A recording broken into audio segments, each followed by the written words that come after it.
Mesdames et messieurs, bonsoir. Bienvenue au Club 44 pour cette soirée qui s'annonce magnifique et que nous allons passer avec Boris Cyrulnik, tout de suite la modestie, et où on parlera de psychiatrie et de résilience. Mais je me permets de vous annoncer nos prochains rendez-vous. Alors la semaine prochaine, on fait une petite pause puisque ce sont les vacances scolaires et on vous retrouve le mardi 8 mars. Il sera question de Cuba. On aura le plaisir de vernir une exposition qui s'appelle Más Humanos, Más Cubanos, des photographies d'Armel Ablutzel. Et ce vernissage sera suivi d'une conférence de Jean-Claude Richard, ancien ambassadeur suisse à Cuba entre 2000 et 2004. Donc là, c'est voyage garanti autour des grands questionnements sur le virage que va connaître Cuba en raison du réchauffement des relations avec les États-Unis. Et puis la même semaine, puisque voilà, on ne passe pas comme ça une semaine sans rien faire, il faut qu'on le paye la semaine d'après. Donc on aura un deuxième événement le jeudi 10 mars, où on aura le plaisir d'entendre Jean Zwalen nous parler des relations Suisse-Union européenne. Et je vous donne en mille le sous-titre qu'il a choisi, « Je t'aime, moi non plus », tout un programme. Donc voilà, et puis je vous rappelle, ce soir c'est la dernière fois que vous aurez la possibilité de voir cette exposition industrielle des photographies de Fernand Perret. On a rassemblé avec le comité de la nuit de la photo des clichés de commandes dans le milieu industriel. Enfin voilà, hein, le témoin d'une époque, on va dire ça comme ça. Voilà pour les infos un petit peu Club 44. Je tenais à remercier la librairie Payot qui vous a préparé un très beau choix des livres de Boris Cyrulnik. Je remercie évidemment Boris Cyrulnik qui revient ici pour la deuxième fois au Club 44. Certains étaient peut-être là en 2001, lors de sa première venue. En tout cas, c'est resté dans les mémoires comme un événement. Ben voilà, on va forger, écrire une autre feuille, une autre page d'histoire du Club 44 avec sa venue. Et je vous rappelle d'ailleurs que la première conférence de 2001, vous pouvez la réécouter sur notre site internet, dans notre médiathèque. Elle est accessible en ligne, gratuitement. Et puis, bien sûr, celle-ci sera alors en plus filmée. Donc, d'ici quelques semaines, vous la retrouverez sur notre site internet également, aux côtés d'autres grands personnages. Voilà. L'usage veut que je vous présente Boris Cyrulnik, mais je serai encore plus brève que d'habitude. Je disais à Boris Cyrulnik, si je suis trop longue, ils vont me lyncher. Donc je vais essayer d'être brève, parce que je tiens à ma vie. Je vous donnerai simplement quelques points de repère, puisque vous connaissez tous par cœur la vie et le parcours de Boris Cyrulnik. Je vous rappellerai simplement qu'il est né à Bordeaux, à l'orée de la Seconde Guerre mondiale, qu'il a connu une enfance placée sous le signe du nazisme et de l'anti-judaïsme, mais pas seulement.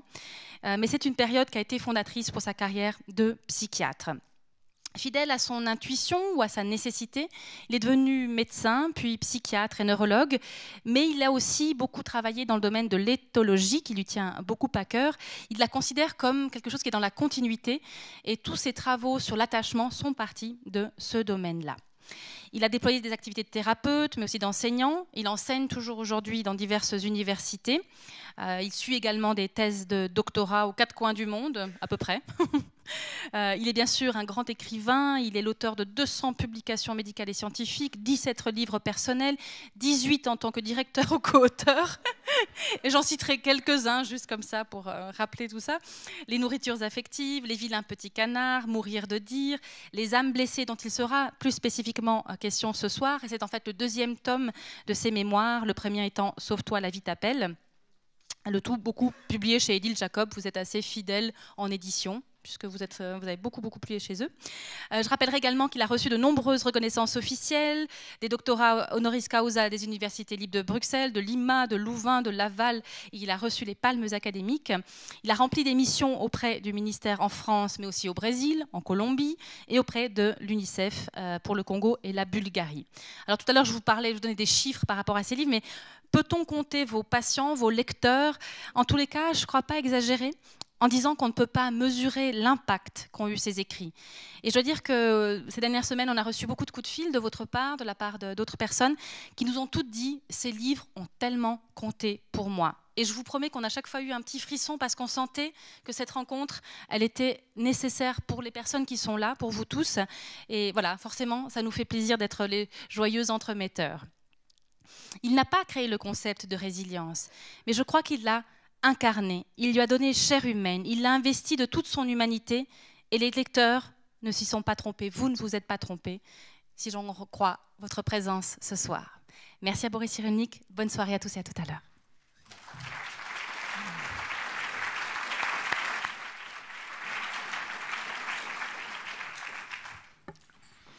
Merci de m'avoir présenté avec tant d'indulgence. quand je suis arrivé au monde, il va y avoir bientôt 79 ans, j'étais entouré de vieux. Et aujourd'hui, je suis entouré de jeunes. Comment vous expliquer? J'ai pas changé, mais le monde a incroyablement changé. Il n'y a que des jeunes maintenant autour de moi. Alors, ça me permet de dire quand même que 50 ans d'expérience en psychiatrie, c'est un cheminement assez intéressant parce que j'ai assisté et un peu participé à la naissance d'une manière de penser et que bien sûr on n'arrête pas de naître et on n'arrête pas de penser autrement. Quand l'objet de la psychiatrie est un peu différent, c'est que l'objet du cardiologue est hors du cardiologue. C'est le cœur de l'autre qui se bouge, qui conduit mal l'électricité, et le cardiologue rentre chez lui comme un technicien, alors que l'objet du psychiatre n'est pas hors du psychiatre. C'est-à-dire que ce que raconte le patient touche le psychiatre, le blesse, le réconforte, et que les patients qui m'ont le mieux soigné sont ceux qui guérissaient. Dès qu'un patient allait mieux, il me soignait. Mais normalement, il pensait que c'était le contraire, mais j'en suis pas sûr. Alors effectivement, je suis de la qualité d'avant-guerre, c'est-à-dire que on disait ça des camemberts. Vous vous rappelez que camembert d'avant-guerre, que de l'os et de la matière grasse, pas un poil de muscle, mais quand même 79 ans d'expérience, dont un démarrage dans la vie sous un système totalitaire, puisque ma famille a disparu à Auschwitz et que moi j'y ai échappé par miracle, et que ça a organisé toute ma manière de penser. C'est-à-dire que démarrer la vie dans une condamnation à mort, ça organise toute la manière de voir et de penser la vie ensuite. Donc l'objet du psychiatre n'est vraiment pas hors du psychiatre. Alors le problème c'est que la pensée paresseuse, c'est de se soumettre et de réciter la doxa, c'est-à-dire de réciter l'opinion convenue. On n'aura que des amis. Si on dit comme tout le monde, on n'aura que des amis. Où est la pensée? Si on pense par soi-même, on risque de crisper ou de se crisper et de ne pas avoir que des amis. Et l'ennui de penser par soi-même, c'est qu'on se pose en transgresseur. Tout le monde dit ça et toi tu dis autrement, tu es un transgresseur. Or le transgresseur, c'est presque le psychopathe.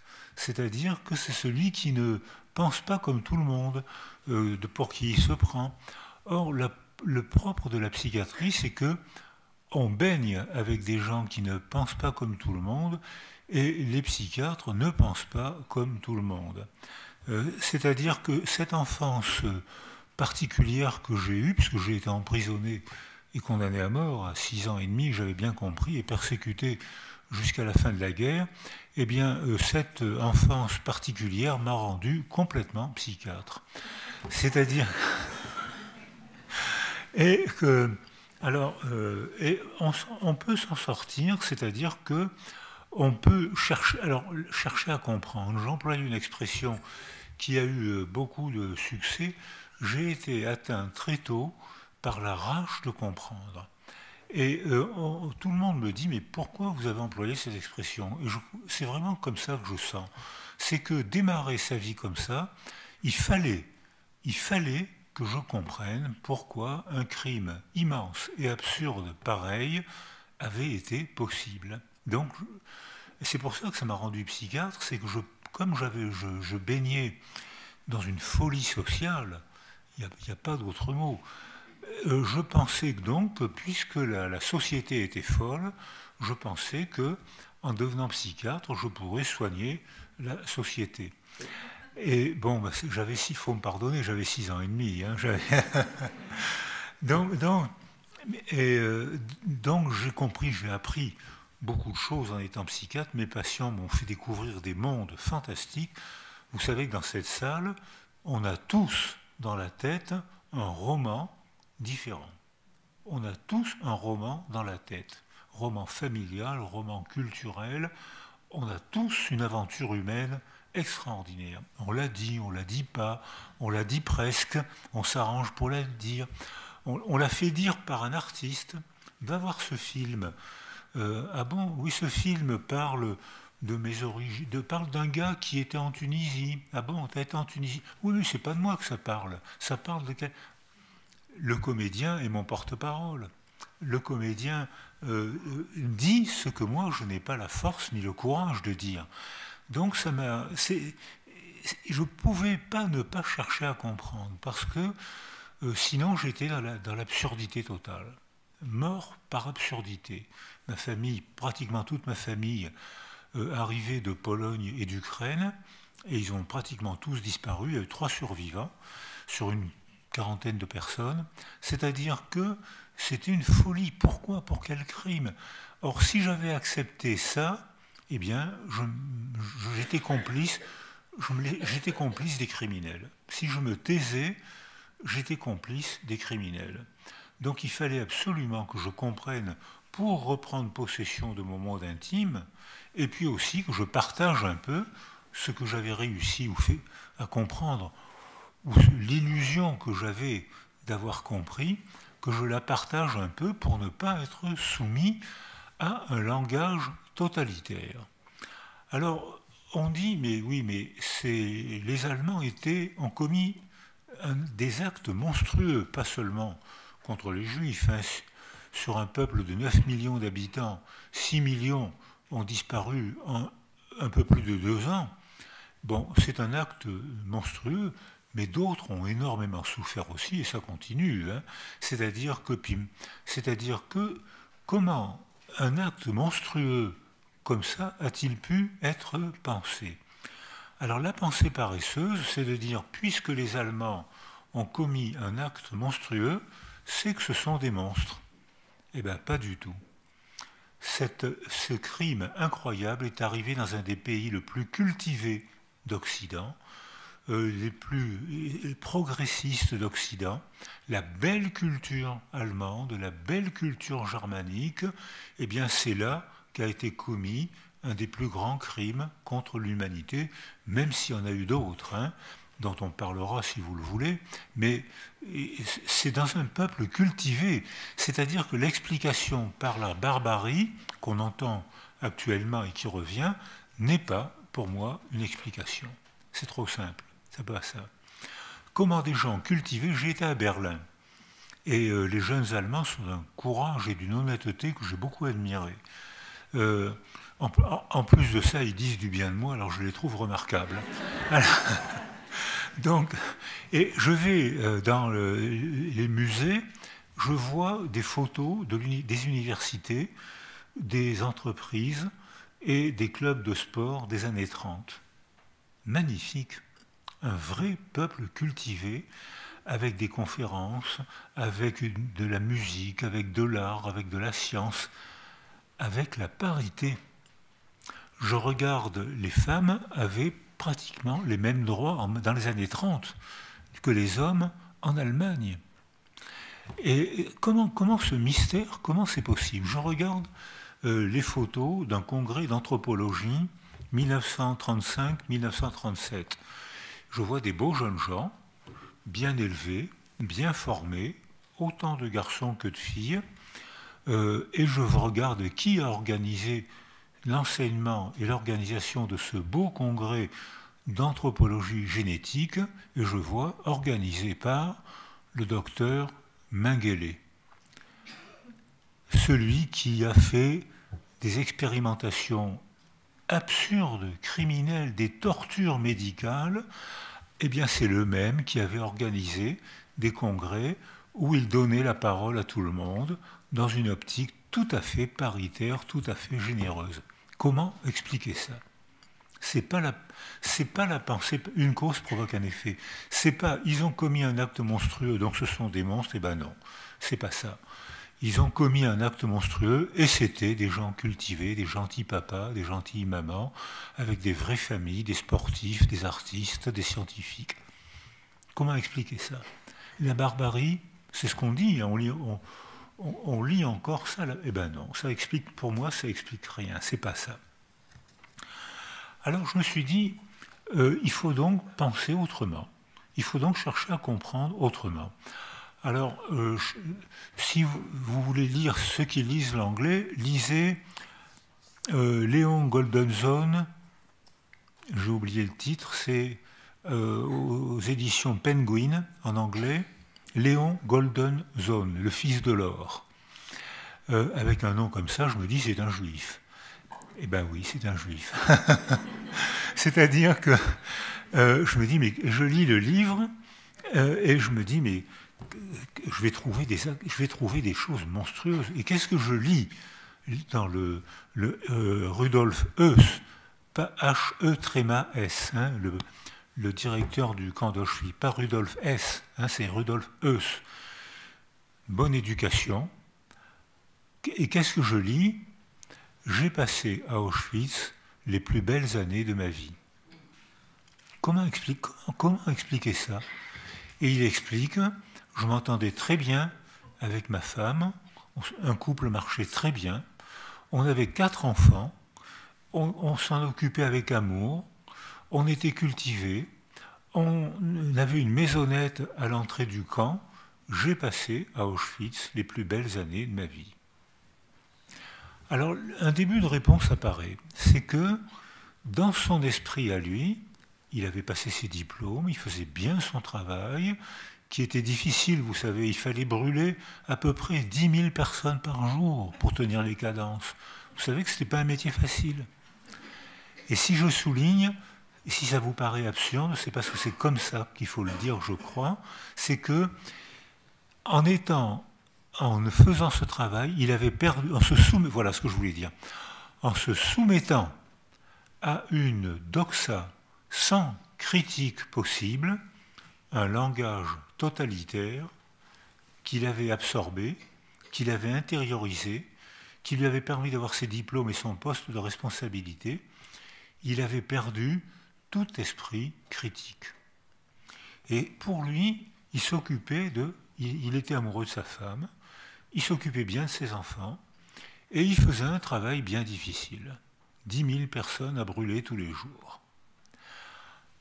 Alors, voilà, donc c'est possible que quelqu'un de cultivé, de gentil papa, gentil mari, puisse commettre un crime sans aucune conscience de son crime.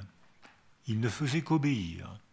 C'est-à-dire qu'on retrouve la même chose pour les inculpés de Nuremberg, Eichmann notamment, qui dit « mais je ne suis coupable de rien, je n'ai fait qu'obéir ». Il répète ça comme un slogan. Il y a une philosophe que j'aime beaucoup, qui a été très violemment critiquée, Hannah Arendt. Et si vous voulez la lire, moi j'ai beaucoup d'admiration pour cette philosophe. Moi je la trouve tout le temps convaincante. Elle a provoqué une violence extrême contre elle quand elle a parlé de la banalité du mal. Eh bien, je pense comme ça, c'est-à-dire que lorsqu'on se soumet à une récitation sans jugement, sans esprit critique, on arrive à commettre des crimes sans culpabilité. Parce que Léon Goldenzone et les inculpés, tous les inculpés de Nuremberg, aucun ne se sentait coupable. Aucun. Au contraire même, ils avaient fait quotidiennement ce travail criminel, difficile, bien organisé.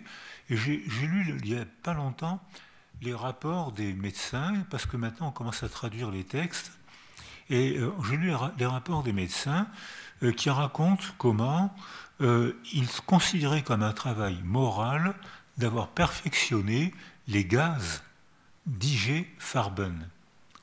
Ils avaient fait un travail technique très bien. Ils étaient contents de leur bon travail de chimistes et de techniciens qui permettait de brûler 10 000 personnes par jour. Alors voilà, alors là, c'est-à-dire que là je commence à un peu mieux comprendre. Alors arrive un transgresseur qui dit mais non, mais je ne peux pas penser comme ça, je ne peux pas penser que ces gens étaient des monstres et pourtant ils ont commis un acte monstrueux. Et je me dis mais est-ce que je ne serais pas capable de quelque chose comme ça? Est-ce que par malheur, en me soumettant trop à une théorie que je ne chercherai pas à critiquer, est-ce que je ne serais pas capable, moi aussi, de faire des choses pareilles? Et là, je ne me sens pas bien. Et là, je me dis, le seul moyen d'éviter ça, c'est de critiquer systématiquement et surtout de prendre du recul pour garder ma capacité de jugement. Et pour juger, il faut que je lise, que j'entende, et que j'entende quelqu'un d'autre qui va me dire une autre théorie, qui va me raconter un autre témoignage. Il faut que je voyage, il faut que je rencontre des gens d'optiques politiques, religieuses différentes, que je cherche à comprendre chacun d'eux, même si les religions sont différentes, même si les idéologies sont différentes, même si les histoires, les cultures sont différentes. Il faut que je cherche à comprendre chacun d'eux pour ne pas me soumettre à la théorie d'un chef qui va me dire « nous seuls détenons la vérité, les autres sont des mécréants qu'il est moral de tuer ». Alors des transgresseurs dans ma discipline, il y en a eu beaucoup et tous l'ont payé très cher. Semmelweis découvre la prophylaxie de l'accouchement. Mais c'est-à-dire qu'il fallait faire les accouchements dans des conditions aseptiques. Aujourd'hui, ça nous paraît d'une évidence banale. Eh bien, en 1848, c'est ça, à peu près, 1848, c'était une découverte, une transgression, et une découverte qui agressait les universitaires autrichiens de l'époque, parce qu'il y avait des services où beaucoup de femmes mouraient après avoir accouché, et d'autres services où les femmes mouraient beaucoup moins. Donc il y avait ce qu'on appelle aujourd'hui, il y avait une population qui posait un problème. Pourquoi est-ce que les femmes meurent beaucoup dans ce service et meurent si peu dans cet autre service?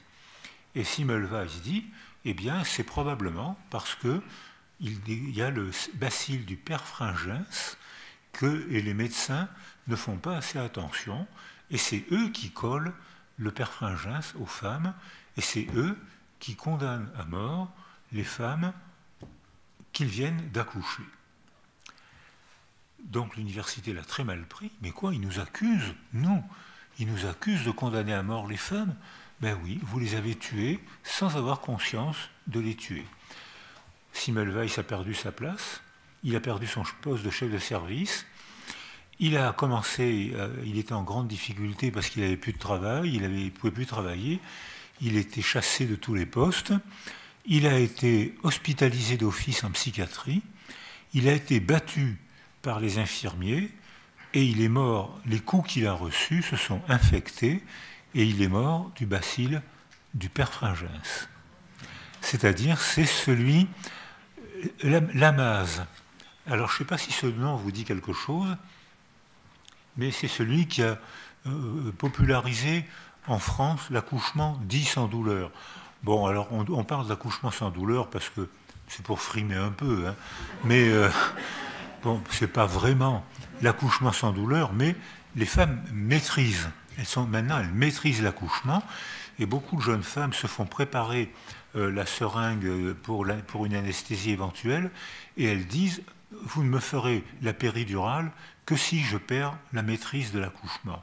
Et la plupart ne perdent pas la maîtrise de l'accouchement, et la seringue reste sur la table. Mais c'est bien, si je perds pied, je sais qu'il y aura une solution chimique, mais je vais tout faire pour ne pas perdre pied. Et elles sont fières d'avoir maîtrisé l'accouchement, ce qu'elles ne faisaient pas avant que Lamaze introduise en France l'accouchement dit sans douleur. Et je me rappelle, j'étais en première année de médecine, donc je ne savais rien. Et j'étais en première année de médecine et j'ai été très éprouvé par les salles d'accouchement parce que les femmes souffraient terriblement, elles souffraient beaucoup. Elles souffraient de l'accouchement qu'on leur apprend à maîtriser suffisamment aujourd'hui, et elles souffraient de la peur que la culture leur infligeait.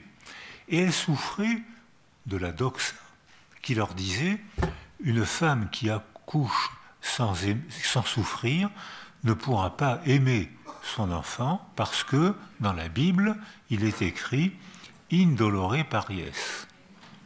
C'est-à-dire que toute la culture participait à faire souffrir les femmes.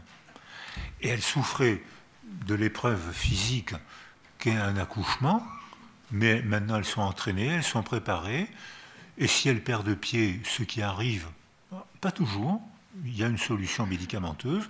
La plupart du temps, elles sont fières de maîtriser leur accouchement. C'est une épreuve, elles sont plus fortes.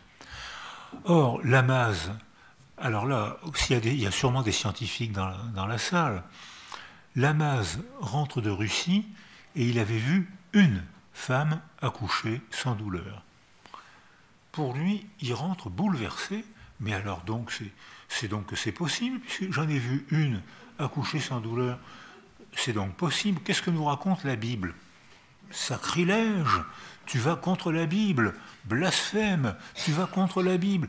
Ben, non, je ne vais pas contre la Bible, mais enfin, je l'ai vue cette femme, elle a tout maîtrisé, et entre les contractions, on bavardait avec elle, elle souriait, pendant les contractions, elle souriait moins, mais entre les contractions, elle sourit, je l'ai vue, mais je l'ai vue, qu'est-ce que tu racontes?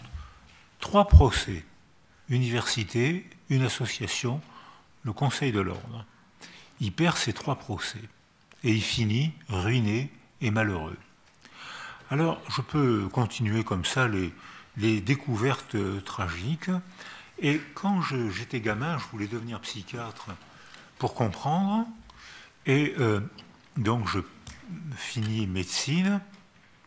Et avant de préparer le concours de l'internat, je me dis, il faut quand même que j'aille voir un peu ce que c'est que la psychiatrie.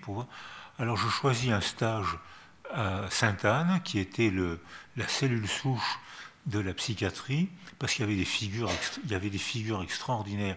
Il y avait Lacan, qui était un personnage fantastique. Il pouvait dire n'importe quoi, on trouvait ça merveilleux. Et il ne s'en privait pas. Et en face de lui, il y avait Henriet. Alors Henriet, lui, c'était le laboureur, le psychiatre laboureur, et Lacan, c'était Sacha Guitry, qui avait des envolées magnifiques, il parlait bien, tout le monde. Il m'est arrivé de regarder les gens qui regardaient parler Lacan. Et je vous assure que les gens étaient fascinés, parce qu'il avait une verve, il avait des images, il avait une présence qu'on palpait physiquement, et c'était vraiment Sacha Guitry, il était fascinant. Et puis en face de lui, et pas d'accord avec lui, il y avait Henriet, le psychiatre des champs, à Bonneval, non universitaire. Lacan non plus n'était pas universitaire, mais ils ont transformé la pensée universitaire. Et Henriet, avec son gros ventre, ses grosses épaules de taureau, qui a son accent de Banyuls, qui lui disait « Mais qu'est-ce que tu racontes? Arrête un peu, qu'est-ce que tu racontes ?» Et il bousculait Lacan, et Françoise Dolto bousculait aussi beaucoup Lacan. Pour nous, c'était passionnant. On avait des vedettes qui nous donnaient à penser, ils n'étaient pas d'accord, Et ils argumentaient, c'était pas le totalitaire, c'était pas le langage totalitaire, c'était pas moi, j'ai la vérité religieuse, idéologique, scientifique, moi j'ai la vérité, je vais vous l'imposer. Ça c'est le langage totalitaire. C'était moi je pense ça, mais on va argumenter. Et si tu penses autre chose, eh ben, tu as intérêt à trouver les bons arguments parce que je ne vais pas te rater.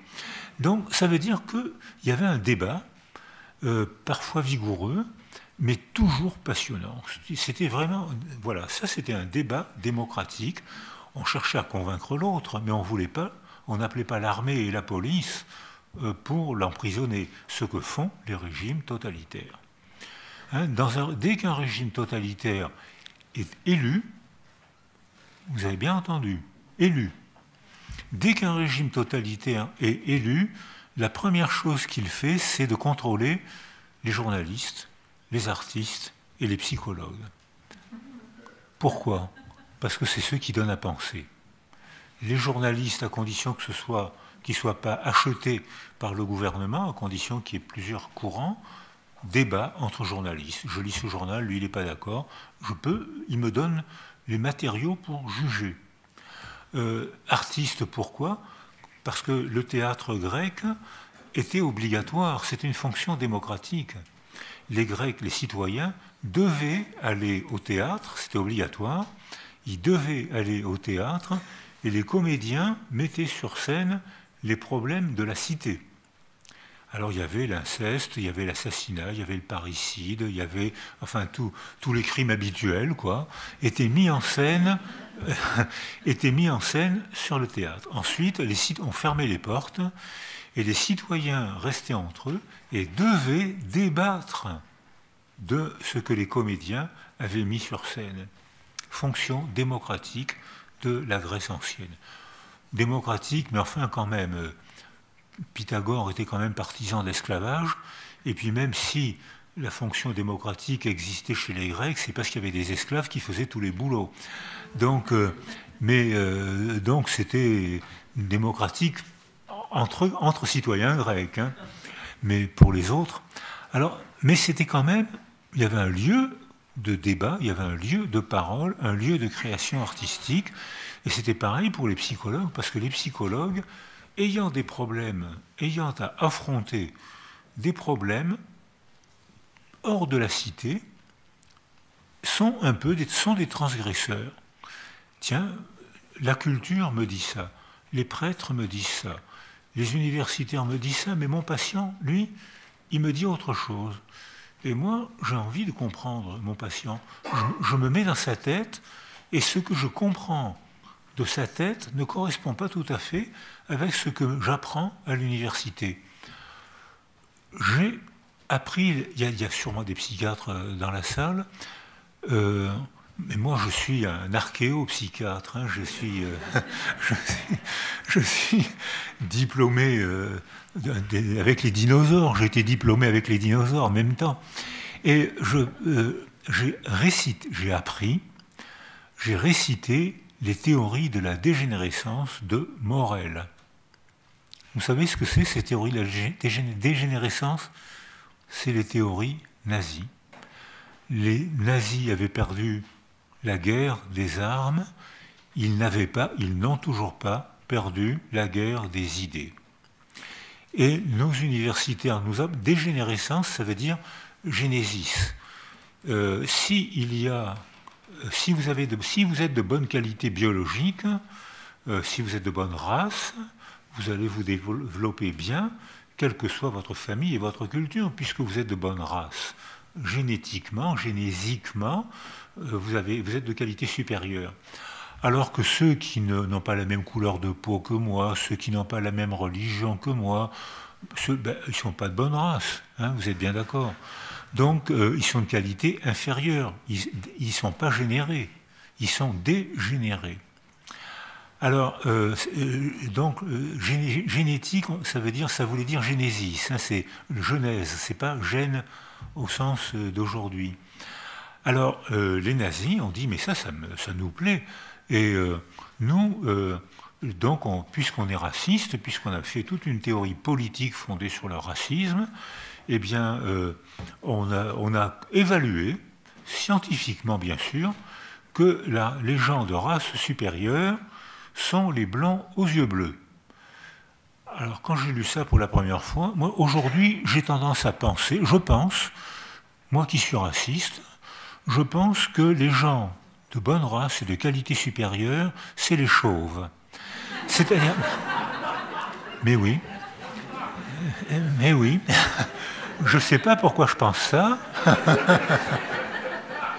mais ça vous fait rire, mais c'était aussi bête que penser, moi, blond aux yeux bleus, je pense que la qualité supérieure, c'est les blancs aux yeux bleus. Voilà, c'est aussi bête. Ça a fait une des plus grandes tragédies de l'histoire humaine, a été basée sur une théorie raciste aussi stupide que ça. Parce que le contenu biologique du Maurras, c'est voisin de zéro. Mais le contenu idéologique du Maurras, alors là, c'est pas voisin de zéro. Là, c'est même porteur de tragédie. Alors, donc, quand j'ai appris, pour mes examens, j'ai donc appris une théorie raciste, la dégénérescence de Morel, que les jeunes n'apprennent plus par bonheur maintenant, parce qu'il y a eu des caractères de cochons qui ont contesté ça. Et ça a fait des conflits. Mais il y avait une possibilité de débat démocratique. Donc maintenant, on n'apprend plus ça aux jeunes, on leur apprend d'autres bêtises, et ils seront diplômés avec d'autres bêtises, mais pas avec celle-là.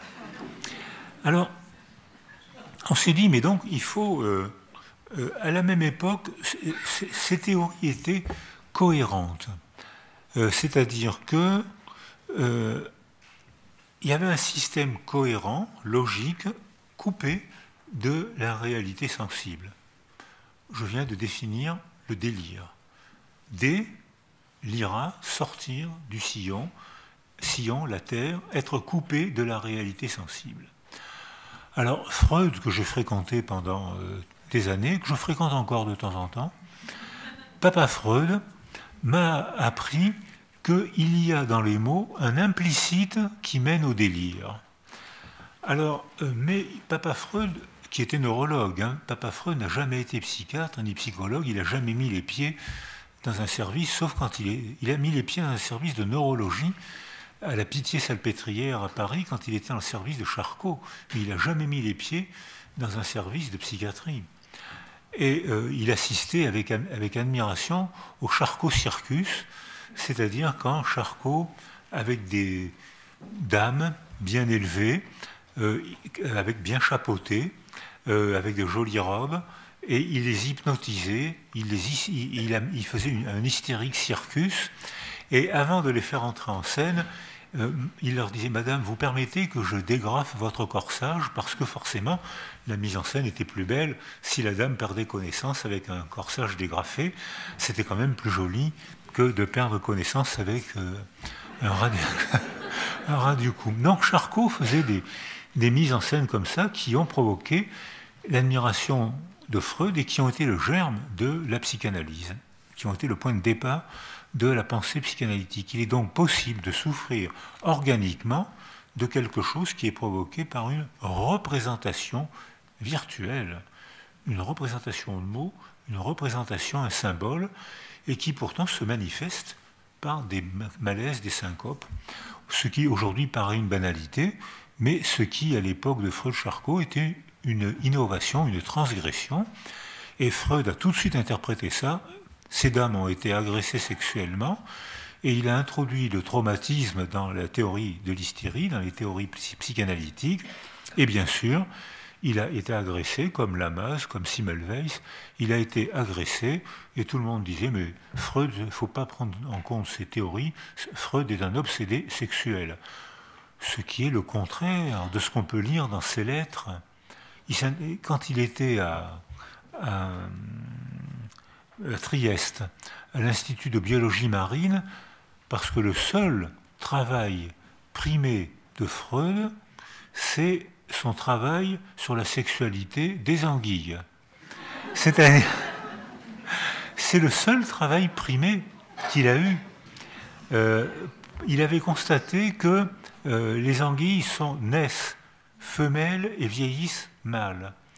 Donc elles ont une sexualité étrange, c'est-à-dire comment peut-on être femelle quand on est jeune et mâle quand on vieillit. Alors ça a interrogé beaucoup les gens, et ils cherchaient dans les ovaires, ils cherchaient l'explication biologique de ce mystère, et qui effectivement est un mystère biologique qu'on sait éclairer maintenant. Et Freud écrivait beaucoup à sa femme, Martha, donc on a les archives maintenant sur Internet, ou surtout sur les petits téléphones, là je ne sais pas ce qui va rester, mais maintenant on a les lettres de Freud à sa fiancée, puis à sa femme, et quand il était à Trieste, il dit « Je ne suis pas très intéressé par les Italiennes ». Donc, ce qui pour un garçon de 20 ans pose un problème, c'est que je ne suis pas très intéressé par les Italiennes, et on a une lettre stupéfiante, 39 ans, il écrit à sa femme, poliment, il la vouvoie, et il lui dit ma femme, Martha, je ne sais plus, acceptez-vous que nous renoncions désormais à toute relation sexuelle. Alors pour une raison pratique, c'est qu'il n'y avait pas de pilule à cette époque-là, et que l'anticonceptionnel, c'était d'arrêter d'avoir des relations sexuelles, ça marchait bien. Et que surtout, dans la théorie freudienne de la sublimation, il n'a pas écrit, mais je ne peux pas m'empêcher de le penser, il devait penser, si j'arrête mes relations sexuelles, je vais avoir une créativité fantastique, ce qui n'est pas vrai. Victor Hugo, qui avait une créativité, je peux vous assurer qu'il sait y aller. Donc, Donc c'est pas... Enfin, mais dans la théorie freudienne, il pensait comme ça. Et alors, mystère, Freud, donc, on le propose comme candidat au prix Nobel. Il entre dans la culture de manière non universitaire, il marque la culture. Bon, il a transformé la culture occidentale, il a transformé la prise en charge, et arrive la tragédie nazie, et est fondé à Berlin l'Institut Göring. Vous avez bien entendu. Parce que Matthias Göring, le cousin du numéro 3 de nazi, sa mère souffrait, était très malheureuse, et elle va voir un psychanalyste, et elle va mieux. Donc le fils dit, mais donc c'est que la psychanalyse, ça apporte quelque chose. Donc il dit à Göring un pouvoir de décision, il faudrait faire un institut Göring parce que la psychanalyse apporte quelque chose à la culture, ça a transformé notre culture, et aux gens, ça aide beaucoup de gens. Donc il faut qu'on fasse un institut psychanalyse dont bien sûr je serai le directeur, tu vas me nommer le directeur, mais bien sûr on ne prendra pas de juifs à l'Institut Göring. Et Ernest Jones était président de la société de psychanalyse le jour où cette société a décidé. Alors il y avait l'euphémisme des langages totalitaires, c'est que on n'appelle pas un chat. Hein, c'est la définition de l'euphémisme. Donc on ne dit pas on va expulser les juifs de la psychanalyse, on va déprofessionnaliser les juifs. Hein, et dans tous les langages totalitaires, c'est comme ça. Hein. Il faut lire Orwell, vous avez sûrement lu Orwell. Hein. Dans Orwell, quand on veut détruire le pays voisin, on dit je vais aller pacifier le pays voisin. Hein.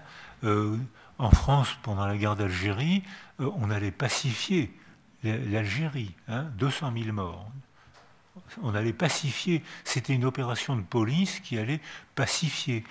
L'armée française qui sortait de la Seconde Guerre mondiale n'a pas été glorieuse en Algérie. Hein.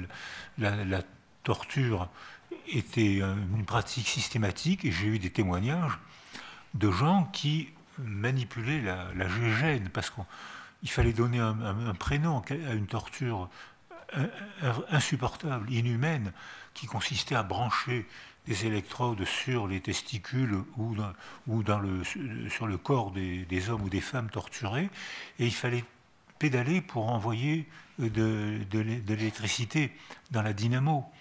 Et donc les soldats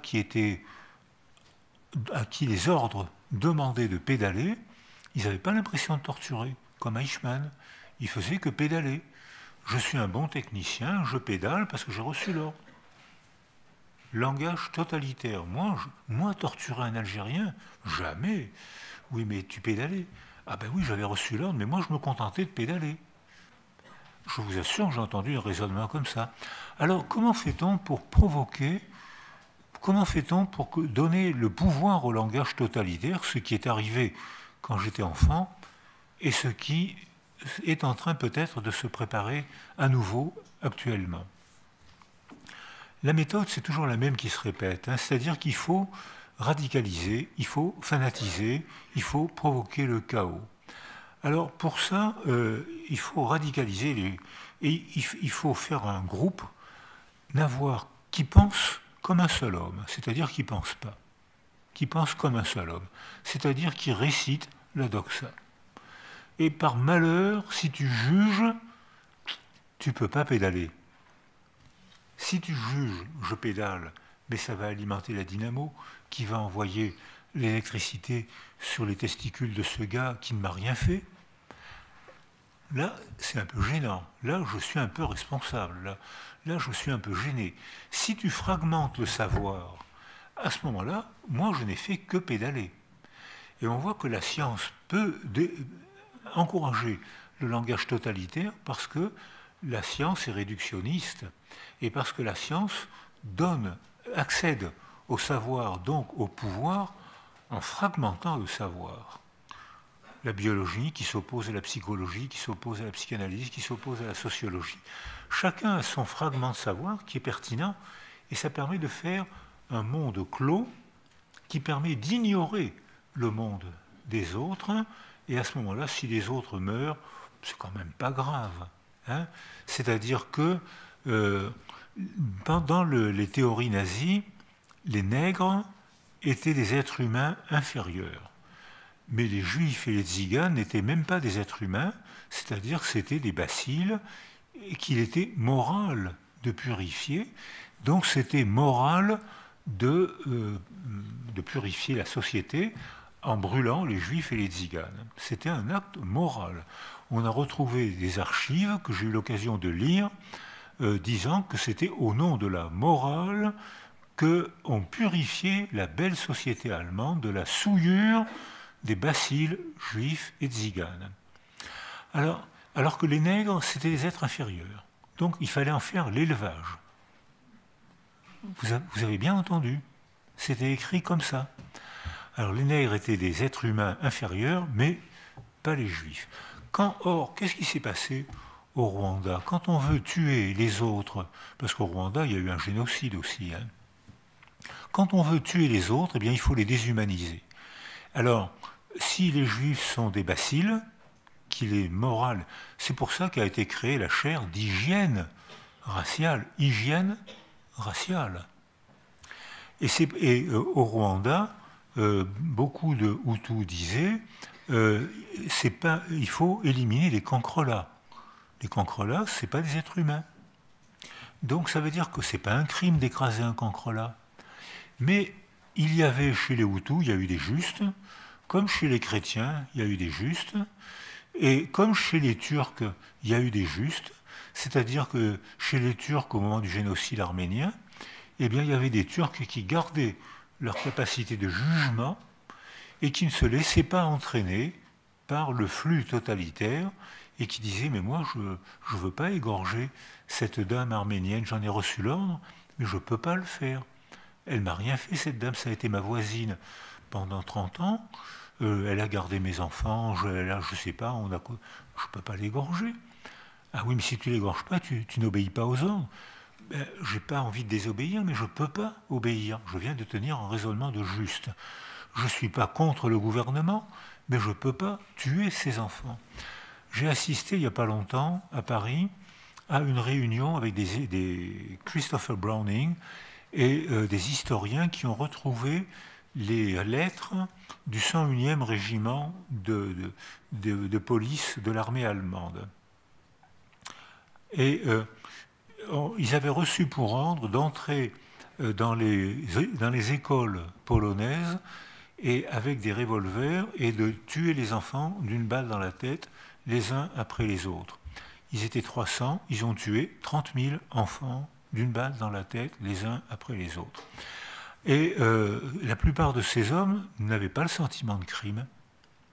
Et comme ce travail était difficile à faire, les officiers leur disaient si vous ne pouvez pas le faire, l'obéissance, vous devez obéir, sinon vous passerez en tribunal militaire.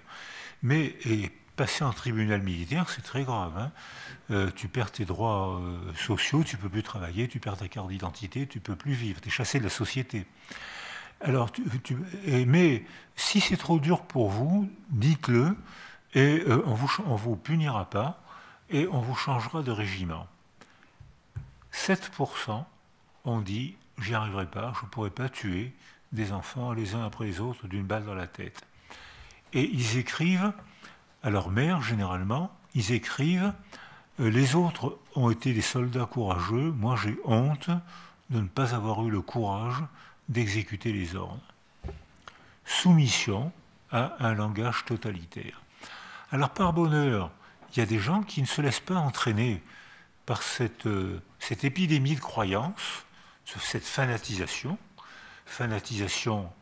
laïque, fanatisation idéologique, fanatisation religieuse et parfois fanatisation scientifique. Il ne faut pas oublier que Mitchourine ou Lysenko, qui était l'ami proche de Staline, avait imposé ses théories sur l'âme des plantes parce qu'il était l'ami de Staline. Et comme je jouais au rugby quand j'étais lycéen, les Suisses n'ont pas d'équipe de rugby.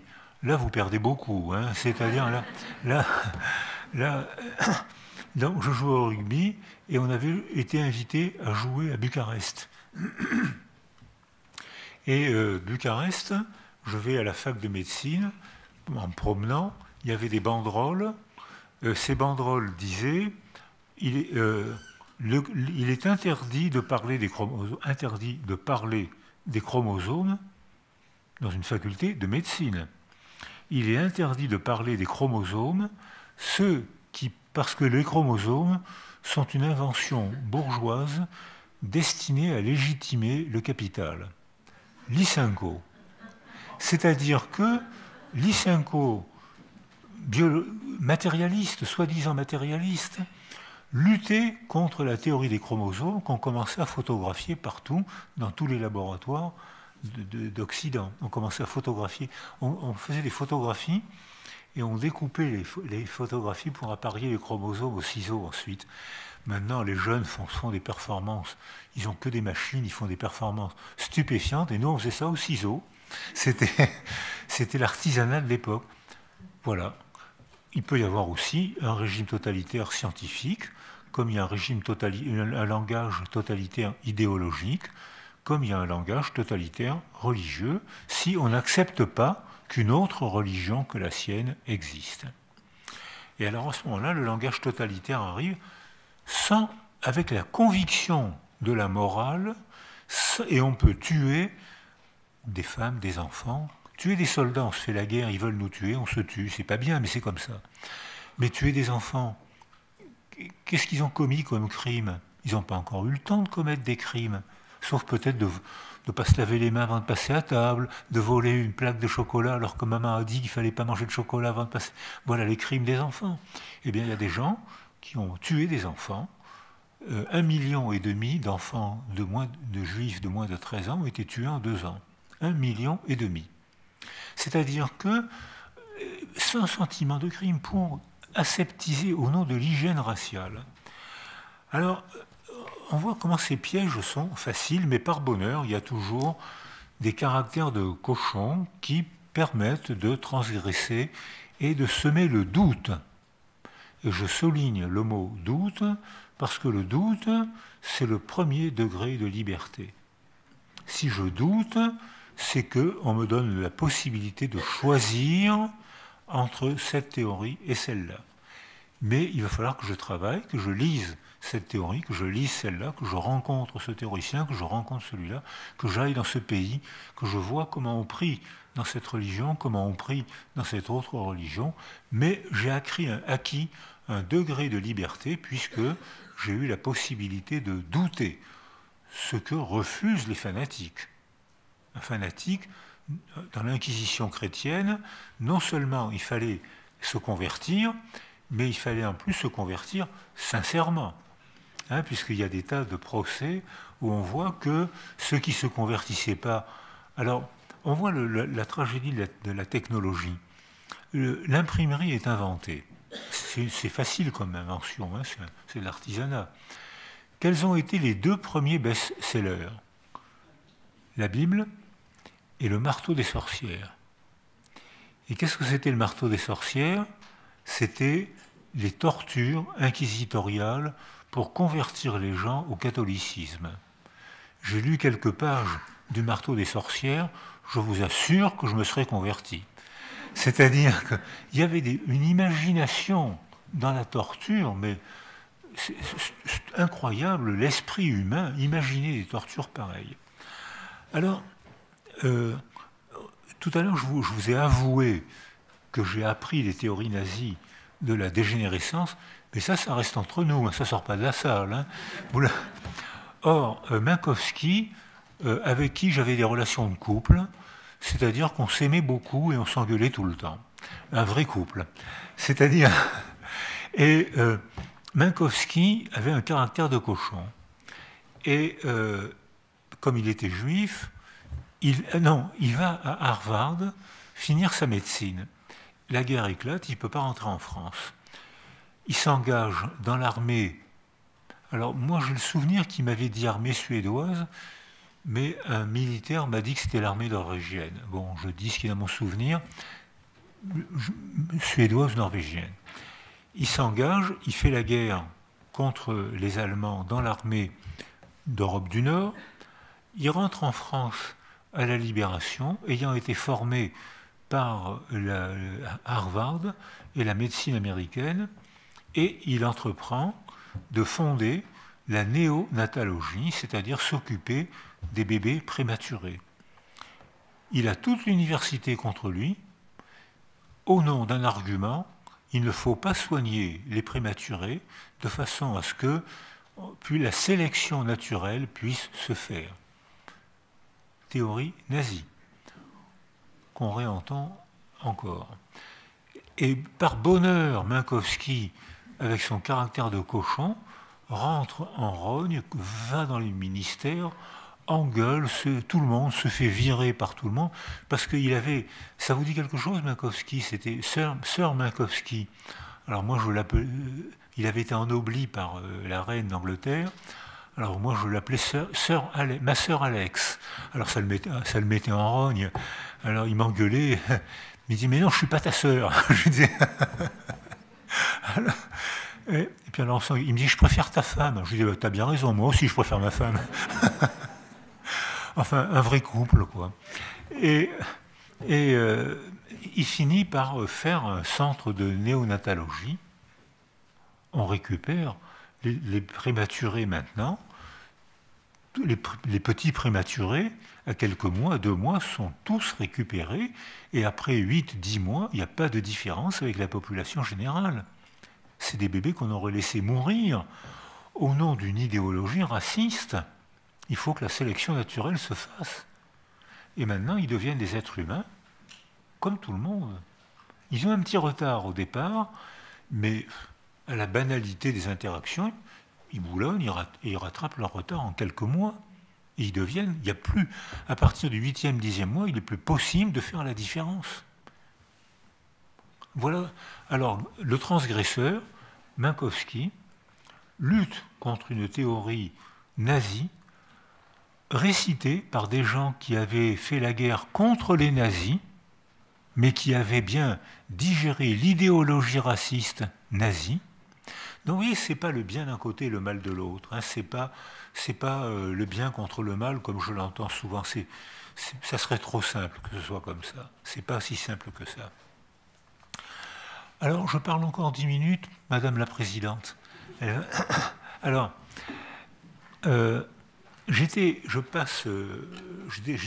décide d'aller voir si vraiment j'ai envie de faire psychiatrie.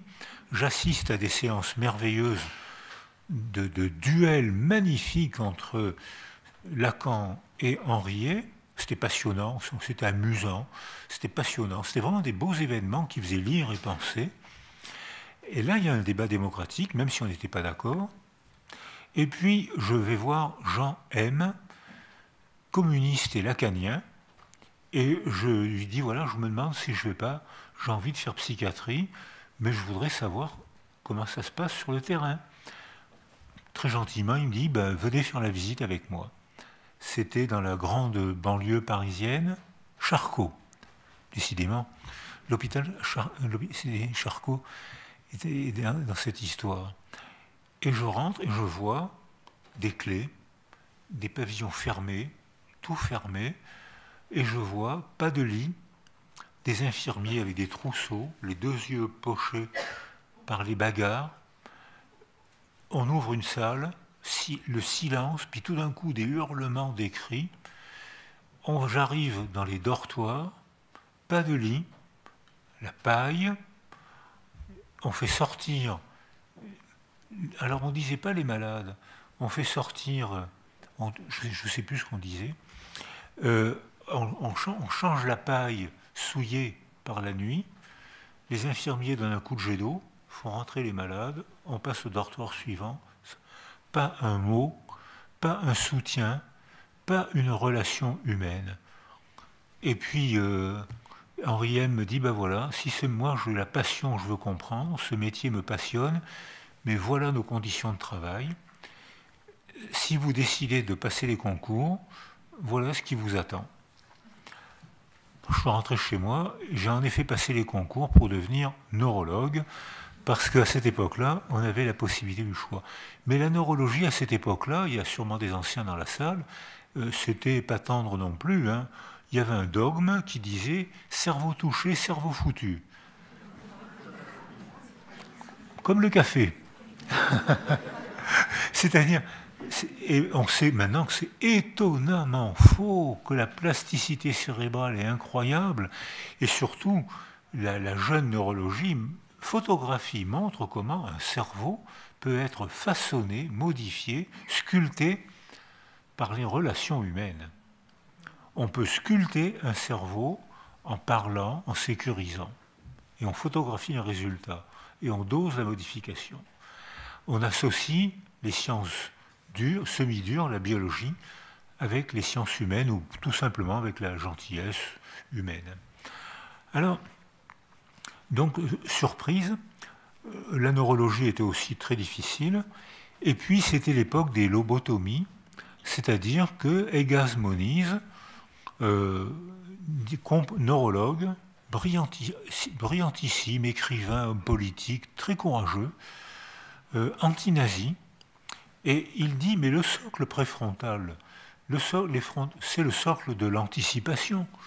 C'est-à-dire que si on peut couper les deux lobes cérébraux ou les deux lobes préfrontaux, les gens soignés ainsi ne pourront plus anticiper, donc ils ne pourront plus avoir l'angoisse de la mort, l'angoisse d'être largués par leur femme ou leur mari, l'angoisse d'être chômeur, l'angoisse d'être collé à un examen. Donc le traitement de l'angoisse, c'est la lobotomie. C'est très facile à faire, hein, une lobotomie, si ça vous intéresse. Je peux vous faire des travaux pratiques tout à l'heure. C'est très... Si des gens ont des aiguilles à tricoter, vous passez l'aiguille, il y a une échancrure là, à la partie supérieure de l'orbite, il y a une petite échancrure, vous mettez l'aiguille dans l'échancrure, à la partie intérieure, là vous sentez à la partie intérieure, vous arrivez à la face inférieure de l'ethmoïde, vous forcez un tout petit peu, hop, vous arrivez dans le lobe préfrontal, vous ajoutez... Et hop, le malade va mieux. Il a plus de lobe préfrontal, il a plus d'angoisse, il n'a plus rien. Il n'a plus rien. Donc ben, y a des gens qui ont pensé ça. Il y a eu un prix Nobel pour ça. Il y a des gens qui... Alors, alors le paradoxe, c'est que le dogme de cerveau touché, cerveau foutu, eh ben, on se rendait compte que ce n'était pas vrai, parce que les gens dont on avait labouré le lobe préfrontal, leur cerveau était touché, même labouré, eh ben, ils continuaient à vivre dans un état plus proche des agrumes que de la condition humaine, mais leur corps vivait, leur âme en avait pris un méchant coup, mais leur corps vivait. Donc, on pouvait donc toucher un cerveau. Alors pourquoi ne pas enlever un abcès, une tumeur, une poche de sang? Et ça a été ce crime contre l'humanité qu'est la lobotomie, a été le point de départ d'une des plus belles spécialités médicales d'aujourd'hui, la neurochirurgie. Alors, et les neurochirurgiens d'aujourd'hui font des performances stupéfiantes. Ils opèrent maintenant avec des ingénieurs. Et alors, eux, ils calculent, et l'ingénieur calcule, ah ben non, il faut concentrer les rayons pour que ça passe à tel endroit. Oui, mais là, il y a la tumeur qui est là, mais il faut pas... Ah non, là, il y a la zone du langage, il faut passer par en dessous. Et c'est l'ingénieur qui calcule le trajet qu'il faut faire à l'homme.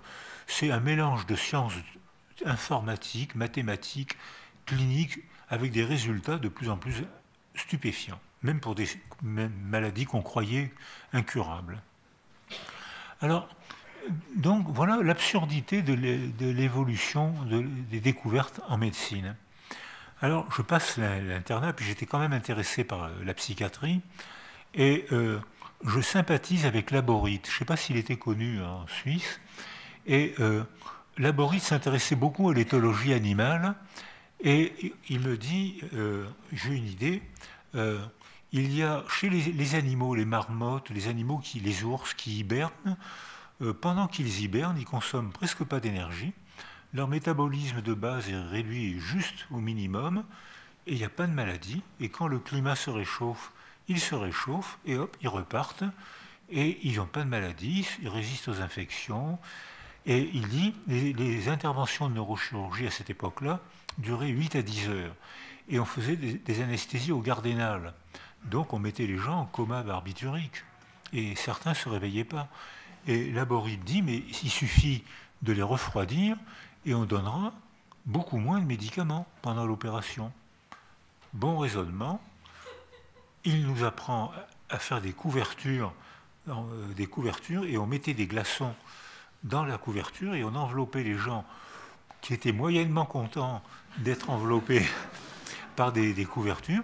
Leur température baissait et en effet, on pouvait faire des interventions longues avec 3-4 fois moins de médicaments. Et à ce moment-là, Laborite et Huguenard découvrent une molécule qui avait été rejetée par les laboratoires américains, le largactyle, et qui faisait baisser la température. Et Huguenard, découvreur, lui aussi caractère de cochon, dit, mais pourquoi mettre les gens dans la glace alors que c'est désagréable pour eux, alors que, en leur faisant une perfusion avec un peu de largactyle, on fait baisser la température presque autant. Marché conclu, la température baisse effectivement jusqu'à 32-33 degrés, et les gens sont opérés à ciel ouvert, à cerveau ouvert, avec très peu de médicaments, et on enlève les tumeurs, les cancers cérébraux, les poches de sang, et la neurochirurgie fait beaucoup de progrès. Et puis arrive aussi un jour où arrive un réunionnais qui était arrivé avec une tumeur bénigne. C'est un méningiome qui est une tumeur bénigne, sauf que cette tumeur bénigne avait la taille d'une orange, et une tumeur bénigne de la taille d'une orange, c'est pas bénin, ça écrase tout le cerveau, donc c'est plus bénin. Et il fallait lui enlever, c'était facile parce que en neurochirurgie, les méningiomes s'enlèvent avec le doigt. C'est même pas la peine. Vous savez, c'est bien entouré, c'est bien encapsulé, donc le chirurgien passe le doigt, donc il respecte le cerveau, et il y a juste un petit nœud à faire pour enlever l'orange, et hop, le cerveau reprend sa place, et le malade va mieux. Mais là, on ne l'a pas lobotomisé, là, c'est la nœud. Donc c'était facile à faire, à condition d'avoir un doigt de chirurgien, bien sûr un doigt aseptique. Et Laborite me dit, mais lui, une perfusion qu'on appelait le cocktail, parce que Huguenard disait, si vous faites un bon cocktail, on pourra faire une anesthésie sans médicaments. Alors le cocktail, c'était largactyle, dolosal et phénergan. Donc je mets le cocktail, et Laborite il bavardait, il était très gentil avec les patients, et il bavardait, il racontait sa vie, il leur demandait de raconter leur vie, et le réunionnais était livide, et Laborite, très gentiment, vient s'asseoir, ah ben oui, je connais la Réunion, puis il se met à papoter, et puis le Réunionnais lui dit, vous savez, j'avais la terreur, j'avais très peur de me faire ouvrir le crâne, et depuis que vous m'avez mis ça, là, ce machin-là, je m'en fous éperdument. Cette naïveté a été le point de départ de la découverte des tranquillisants. C'est-à-dire que ça s'est passé aussi naïvement que ça. Donc, ensuite, c'est devenu plus technique, et ensuite, alors là, je me suis dit, bon, ben là, j'ai envie de faire psychiatrie, parce que, en choisissant psychiatrie, dans ces conditions-là, en donnant du largactyle aux patients, on disait les pensionnaires, voilà, on disait les pensionnaires, en leur donnant du largactyle, ça ne les guérissait pas, mais ils souffraient moins, parce qu'ils étaient engourdis. On a cru que c'était un traitement, ce n'était pas un traitement, c'était un soulagement. On donne de la morphine aux cancéreux, la morphine ne guérit pas le cancer. Donc on soulageait les gens, mais bien sûr on ne les guérissait pas, mais soulageant les gens artificiellement, on découvrait que c'était des êtres humains, on osait parler avec eux, on n'avait plus peur d'eux, et paradoxalement, le largactyle chimique a permis à la psychanalyse d'entrer dans les hôpitaux et d'établir des liens avec les patients. on est en pleine découverte sérendipiteuse. Hein, vous savez, la sérendipité, c'est-à-dire que Christophe Colomb va faire ses marchés, ses courses à l'épicerie du coin en Asie, et il se trompe de côté, il découvre les Amériques. Donc voilà, ça c'est des découvertes sérendipiteuses. Eh bien voilà, la médecine est faite de découvertes sérendipiteuses, et là j'ai eu quelques années magnifiques qui ont été les années glorieuses de la psychiatrie. On a surestimé les médicaments, on soulage parfois avec les médicaments, on ne guérit pas. C'est la relation humaine et c'est le travail de la parole et de la conscience qui guérissent. Mais les médicaments peuvent soulager à condition qu'on accepte l'idée d'en donner le moins possible et le moins longtemps possible. Et on a ouvert les hôpitaux, on a surestimé la psychanalyse, qui est un grand progrès culturel et dans la relation de soins. Donc merci la psychanalyse, mais pas merci quand la psychanalyse s'est transformée en dogme et a voulu prendre le pouvoir dans toutes les universités. Donc, et ensuite, on a découvert, je vais arrêter là-dessus, j'ai été invité par les Bovici, par des grands noms de ma discipline, et on bavardait, et je leur disais, oui d'accord, populationnellement, c'est vrai que quand les enfants sont massacrés par la guerre, par la famille, par l'agression sexuelle, par la précarité sociale, quand les enfants sont massacrés, c'est vrai que populationnellement, ils ont du mal à bien se développer. Mais individuellement, on voit des enfants massacrés, réellement massacrés par leur famille, par leur père, par la maltraitance, par la société, et puis on voit qu'ils reprennent un développement et ils arrivent à devenir des adultes tout à fait épanouis, alors que non. S'il y avait une relation de cause à effet, étant massacrés dans leur enfance, ils devraient rester massacrés dans l'âge adulte, et ce n'est pas ce qu'on constate. Et à ce moment-là, les Bovici me dit, mais vous avez raison, et il me cite des cas d'enfants qui, théoriquement, sur le papier, auraient dû être massacrés, et qui ne l'ont pas été, qui sont devenus des adultes tout à fait fréquentables. Et à ce moment-là, on lit la publication d'Amy Werner, disant, sur une île d'Hawaï, j'ai 700 enfants, 30 ans plus massacrés, pas de famille, maladie, prostitution, drogue. J'en retrouve 200, dit Amy Werner, qui est encore vivante. J'en retrouve 200, 30 ans après, je les interroge, je fais des examens psychologiques et médicaux, 72% sont massacrés, mais le mystère, c'est que 28% ont appris à lire et à écrire sans école, ont appris un métier, ont fait un foyer, les tests psychologiques et les interrogatoires montrent qu'ils sont tout à fait équilibrés. Le mystère, c'est, et Michael Rutter, avec qui on travaille actuellement, dit, mais le mystère est là. Logiquement, ils auraient dû être tous massacrés, tellement les conditions de leur enfance ont été terrifiantes. Populationnellement, statistiquement, c'est vrai, mais le mystère est là. Pourquoi 28% d'entre eux ont-ils réussi, malgré tout, à devenir des adultes épanouis et tout à fait agréables? Il faut travailler. Alors sa phrase, ça a été « Ces enfants ont quelque chose à nous apprendre ». Et ça a été le point de départ des recherches sur la résilience. Et actuellement, c'est des recherches qui ont le vent portant. C'est-à-dire que l'an dernier, en France, il y a eu 6000 publications dans des revues référencées, 1200 thèses de troisième cycle, et dans tous les pays, en Amérique du Sud, dans tous les pays, il y a des instituts, des groupes de recherche sur la résilience qui sont en marche, et on a la chance de travailler avec Blaise Pierre-Humbert, qui était un Suisse très fréquentable de Lausanne, et qui était un des meilleurs spécialistes de l'attachement. Et maintenant, il vient travailler avec nous à Toulon. Et c'est une chance pour nous, parce qu'il nous fait comprendre beaucoup de choses.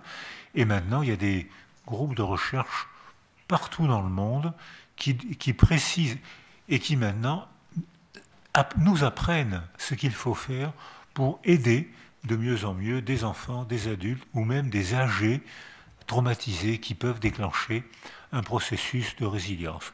Voilà, je pense que avant mon exposé, vous aviez les idées claires. J'espère maintenant qu'elles sont confuses. Merci de m'avoir écouté.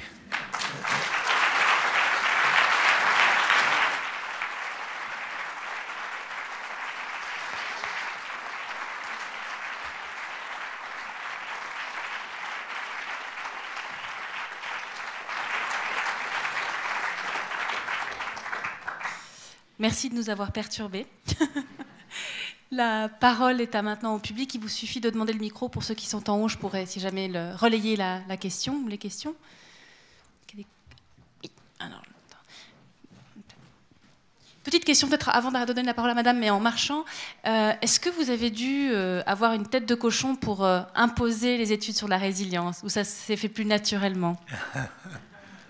J'ai été agressé, bien sûr. J'ai été agressé, mais j'ai été agressé par des gens qui se soumettaient à la doxa biologique, presque raciste.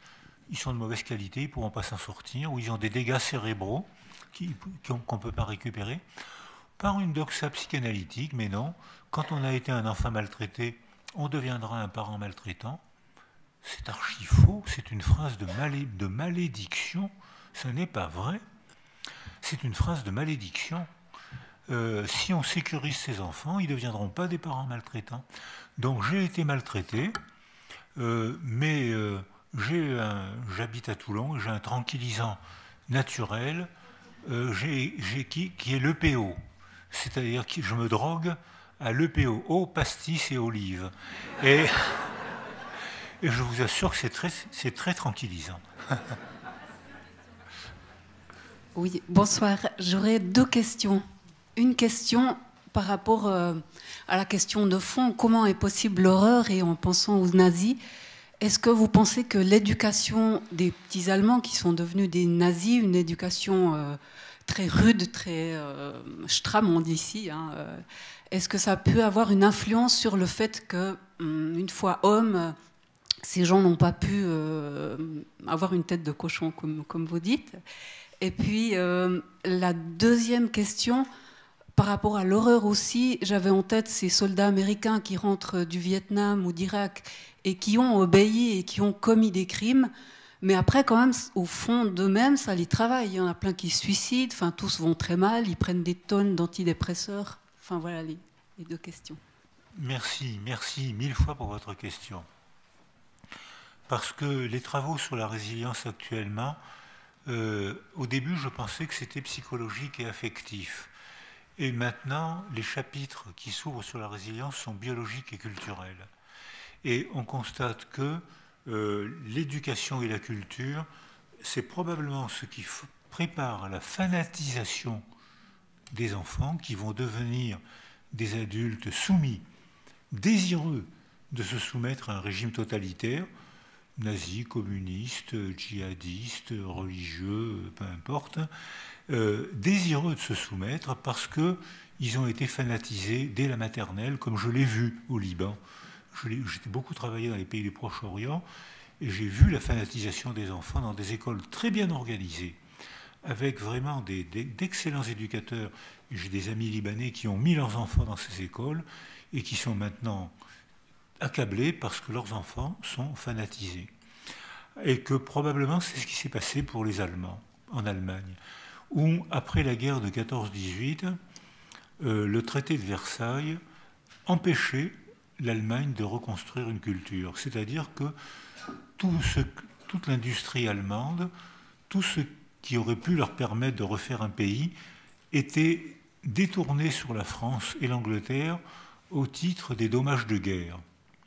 Donc il n'y avait plus d'argent pour l'éducation, il n'y avait plus d'argent pour la culture, puisque c'est les Français essentiellement et les Anglais aussi qui profitaient de ces dommages de guerre. Les Allemands travaillaient pour la France, mais pas pour eux.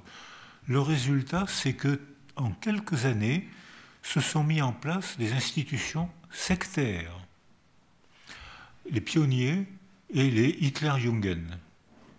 Et les enfants dans la rue étaient soumis, c'est ce que j'ai vu au Congo, hein, j'ai travaillé aussi avec l'UNICEF au Congo belge, dès qu'un État est ruiné, dès qu'il y a une défaillance culturelle, les sectes accourent pour faire leur marché. Et quand on est en désespoir culturel ou en désespoir existentiel, on s'accroche à tout ce qui flotte, même si c'est quelque chose d'absurde et de criminel. Et en plus de ça, les sectes ont de l'argent. Et les Hitler-Jungen, je ne sais pas d'où venait l'argent des Hitler-Jungen, mais ils avaient de l'argent. Et j'ai une amie qui a à peu près mon âge et qui est allemande et qui a passé son enfance dans les Hitler-Jungen. Devinez la couleur de ses yeux et la couleur de ses poils. Donc, et on a des relations amicales. Et elle m'explique la vie quotidienne. Elle était petite fille, 6 ans, 7 ans. Elle entre dans les Hitler-Jungen à l'âge où moi j'ai été arrêté et emprisonné. Et j'avais bien compris que c'était pour me tuer. Et elle me dit, mais tu ne soupçonnes pas le bonheur qu'on avait. On nous disait qu'on était belles. On nous disait qu'on était des déesses. On nous disait qu'on allait sauver le monde et apporter au monde 1000 ans de bonheur. C'était les promesses sectaires du nazisme.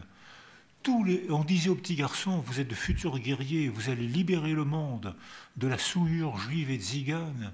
Et comment voulez-vous qu'un enfant ne croit pas des gentils éducateurs qui leur apprennent des théories pareilles? Alors bien sûr, après la guerre, là, il faut ouvrir les yeux. Et ils n'ont pas tous ouvert les yeux, mais beaucoup ont ouvert les yeux. Et beaucoup se sont demandé, mais qu'est-ce qui s'est passé? Comme vous le dites pour le Vietnam, comment est-ce que j'ai pu commettre des choses pareilles? Parce que je me suis laissé embrigader par une épidémie de croyances totalitaires. Alors quand c'est un enfant, hein, il apprend ce qui est autour de lui, il peut pas. Mais quand c'est un adolescent, déjà on a droit au jugement. Je dirige une thèse d'une petite Iranienne actuellement qui me raconte comment elle a été subjuguée par les mollahs et que le jour où elle a émis une critique qui pour nous est bénigne, eh bien, elle a dû fuir l'Iran, son pays où elle a sa famille, et elle a dû la fuir tout de suite, et maintenant elle est immigrée pauvre en France. Et on essaye de l'aider, elle fait sa thèse avec moi, et elle raconte comment autour d'elle, les gens qu'elle aime, sa mère entre autres, se sont laissés subjuguer sous le joug, subjuguer la servitude par un langage qu'elle n'a pas critiqué. Alors quand c'est un enfant, on ne peut pas faire autrement, mais nous, adultes éducateurs, il faut qu'on mette dans les quartiers, qu'on empêche nos enfants d'être déculturés. C'est-à-dire qu'il faut qu'on mette dans les quartiers des gens de théâtre, des gens de cinéma, des éducateurs, des footballeurs, des philosophes, qui iront poser des questions aux enfants. J'ai une de mes élèves, Sandra Cabral, qui est devenue professeure à Rio, au Brésil. Ceux qui n'ont pas été au Brésil doivent y aller. C'est un pays magnifique et vraiment, j'adore Rio, j'aime beaucoup l'esprit brésilien, c'est vraiment un pays magnifique. Mais par bonheur, je ne suis pas brésilien, sinon il y a la gachasas là-bas qui est un alcool délicieux, je serais sûrement alcoolique. Donc heureusement, je ne suis pas brésilien. Et un jour, plusieurs fois, elle m'a emmené dans les favelas. Dans les politiques, j'ai bien dit politiques, dans les politiques anciennes, les anciens gouvernements envoyaient l'armée et la police.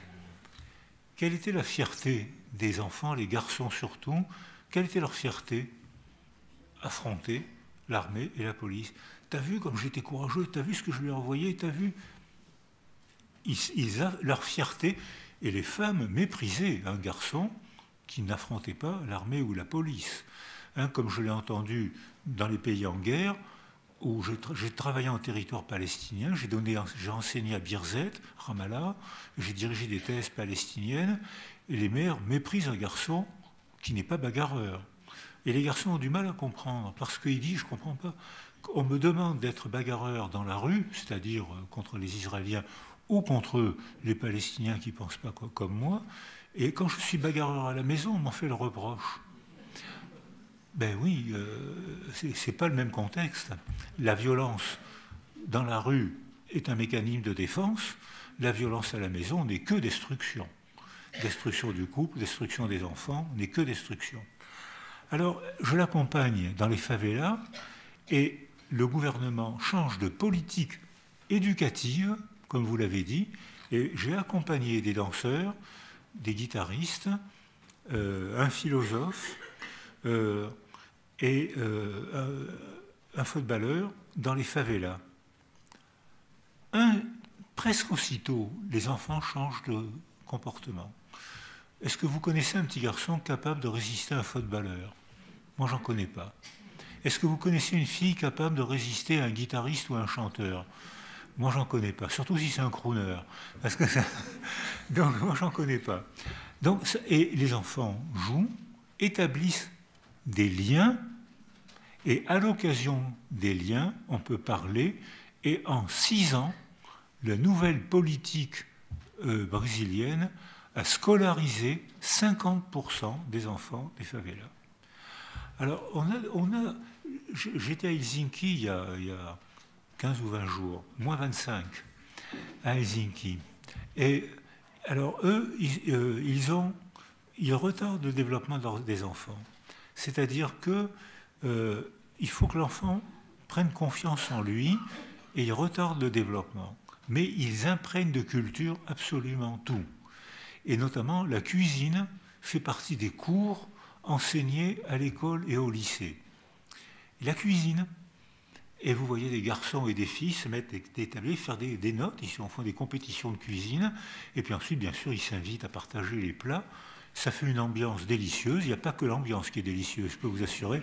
Ils m'ont invité, et on voit des enfants de 13-14 ans faire des plats, donc les partager, parce que cuisiner, c'est faire une déclaration d'amour.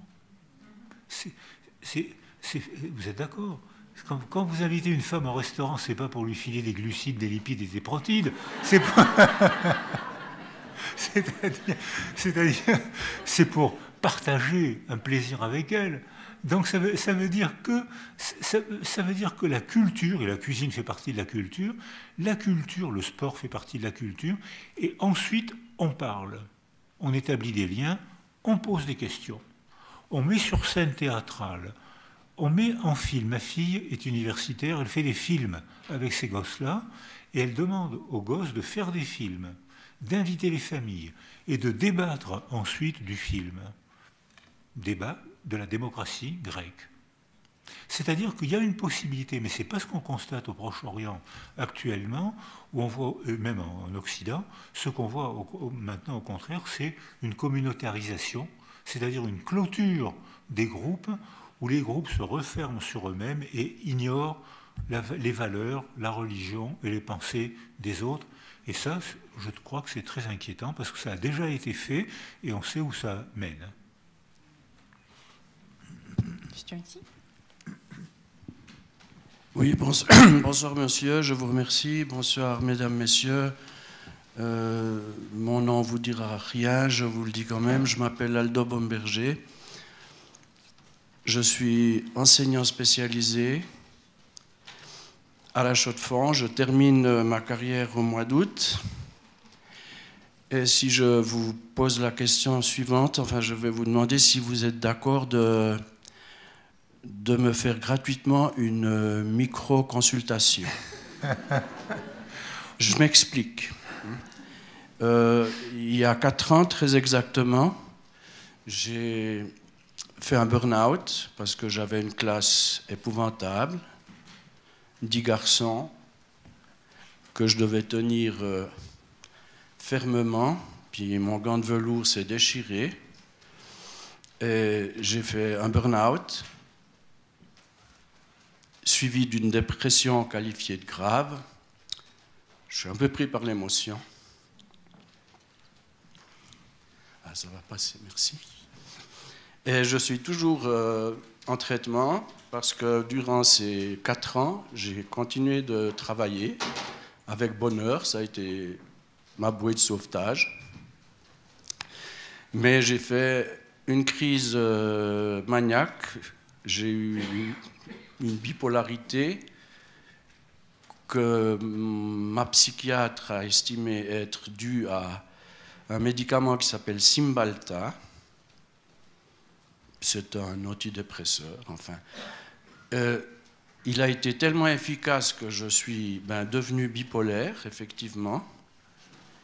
Je vous laisserai expliquer la bipolarité, vous, parce que vous la connaissez certainement mieux que moi. Je ne vais pas essayer de parler plus longtemps que vous. Mais voilà, il se trouve que, bon an, mal an, j'ai continué ma carrière et que depuis maintenant le mois de novembre, j'ai eu une intervention chirurgicale, mais je suis de nouveau, semble-t-il, en phase bipolaire. Et j'ai lu quelques bouquins, et puis il semble que on est bipolaire, c'est-à-dire NAI circonflexe T. Et on n'est pas d'accord avec ma psychiatre et mon entourage proche, parce qu'eux prétendent que c'est la médication qui m'a rendu bipolaire. Il se trouve qu'on a enlevé tous les antidépresseurs, je résume, et je suis maintenant sous calmant, et je suis toujours bipolaire. Alors c'est une macro-consultation. Hein. Excusez-moi. Vous savez, je prends pratiquement jamais la parole. Quelques-uns peut-être me connaissent. Mais voilà, alors je vous demande simplement... La question est très simple pour moi. Est-ce que je vais guérir de ma bipolarité ou est-ce que je serai capable de l'auto-évaluer et la gérer? Alors, c'est une macro-question qui mérite une macro-réponse. Il faudrait que je vous connaisse un peu mieux. Alors, je vous connais très bien, puisque ça fait 30 secondes qu'on parle ensemble, donc, et que je sais déjà tout de vous. Non, alors ce que je sais, c'est que dans ces métiers-là, des métiers psycho et des métiers d'éducation, 50% des gens font un burn-out. Alors que les métiers les plus protégés, c'est les métiers techniciens. Par exemple, chez les radiologues, il n'y a pas de burn-out, parce que quand j'étais neurologue et que je faisais mon métier de technicien, je voyais un électroencéphalogramme, je voyais une radio, et je n'avais pas de relation. Quand j'étais psychologue, psychiatre, psychothérapeute, je rentrais chez moi, j'étais entamé par la souffrance de mes patients, parce que je ne pouvais pas être indifférent. Quand je voyais quelqu'un souffrir, je me disais, qu'est-ce que j'ai pas dit que j'aurais dû, qu'est-ce que j'aurais dû ne pas dire, qu'est-ce que j'ai dit que j'aurais pas dû ne pas dire. Enfin, je rentrais chez moi avec des problèmes. Donc, dans nos métiers, éducateurs, psychothérapeutes, 50% des gens font des burn-out, c'est parce qu'on ne se protège pas assez. C'est-à-dire qu'il y a maintenant de plus en plus de pays où la discipline de la psychiatrie devient de plus en plus performante, mais pas toujours scientifique. Il y a une petite partie scientifique et une beaucoup grosse partie qui est faite avec un instrument de mesure qu'on appelle le PIF, hein, qui marche après 30-40 ans d'expérience. Mais ça marche. Et pour ce qui est de la bipolarité, ma réponse est claire, c'est qu'on ne sait pas. Certains disent que c'est génétique, je ne sais pas. Certains disent que c'est acquis précocement, je ne sais pas. Certains disent que c'est souvent déclenché par un médicament, ça c'est sûrement vrai. Certains disent que, mais moi ce que je sais, c'est que la plasticité cérébrale et affective sont telles que quand on travaille par la parole, par la relation, à s'améliorer, on s'en sort, on s'améliore toujours, et parfois même on s'en sort beaucoup mieux que ce qu'on croyait. Mais pour ça, il faut travailler, et la parole est une élaboration. La parole et le contact est une élaboration, parce que c'est une émotion, comme vous l'avez dit tout à l'heure, et que l'émotion modifie la manière dont fonctionne le cerveau. Donc en acceptant les émotions, en donnant forme à nos émotions par la parole, on travaille, on élabore, et ça, ou bien ça donne de très bons résultats, mais même si les résultats ne sont pas très bons, ça donne toujours une amélioration. Question ici. Bonsoir, merci de votre présentation. J'ai lu vos livres il y a 15 ans et je suis vraiment très admirative. Par contre, j'ai beaucoup de réserves par rapport à la psychiatrie, par rapport au terme de bipolarité, de schizophrénie, parce que pour moi, j'ai l'impression, j'ai une petite expérience dans le domaine psychosocial. Et il me semble que c'est des étiquettes qu'on met à des souffrances. Et j'ai lu une transgresseuse qui date un peu, c'est Thérèse d'Avila, qui disait qu'il entendait des voix. Et je me suis dit, s'il était né à notre époque, on l'aurait enfermé et bourré de médicaments, ce qui aurait été dommage parce qu'on n'aurait pas eu ses écrits. Donc pour moi, c'est... Je ne dis pas que c'est une fiction, la psychiatrie, mais j'ai beaucoup de peine à la comprendre, peut-être parce que j'ai lu des auteurs d'autres époques.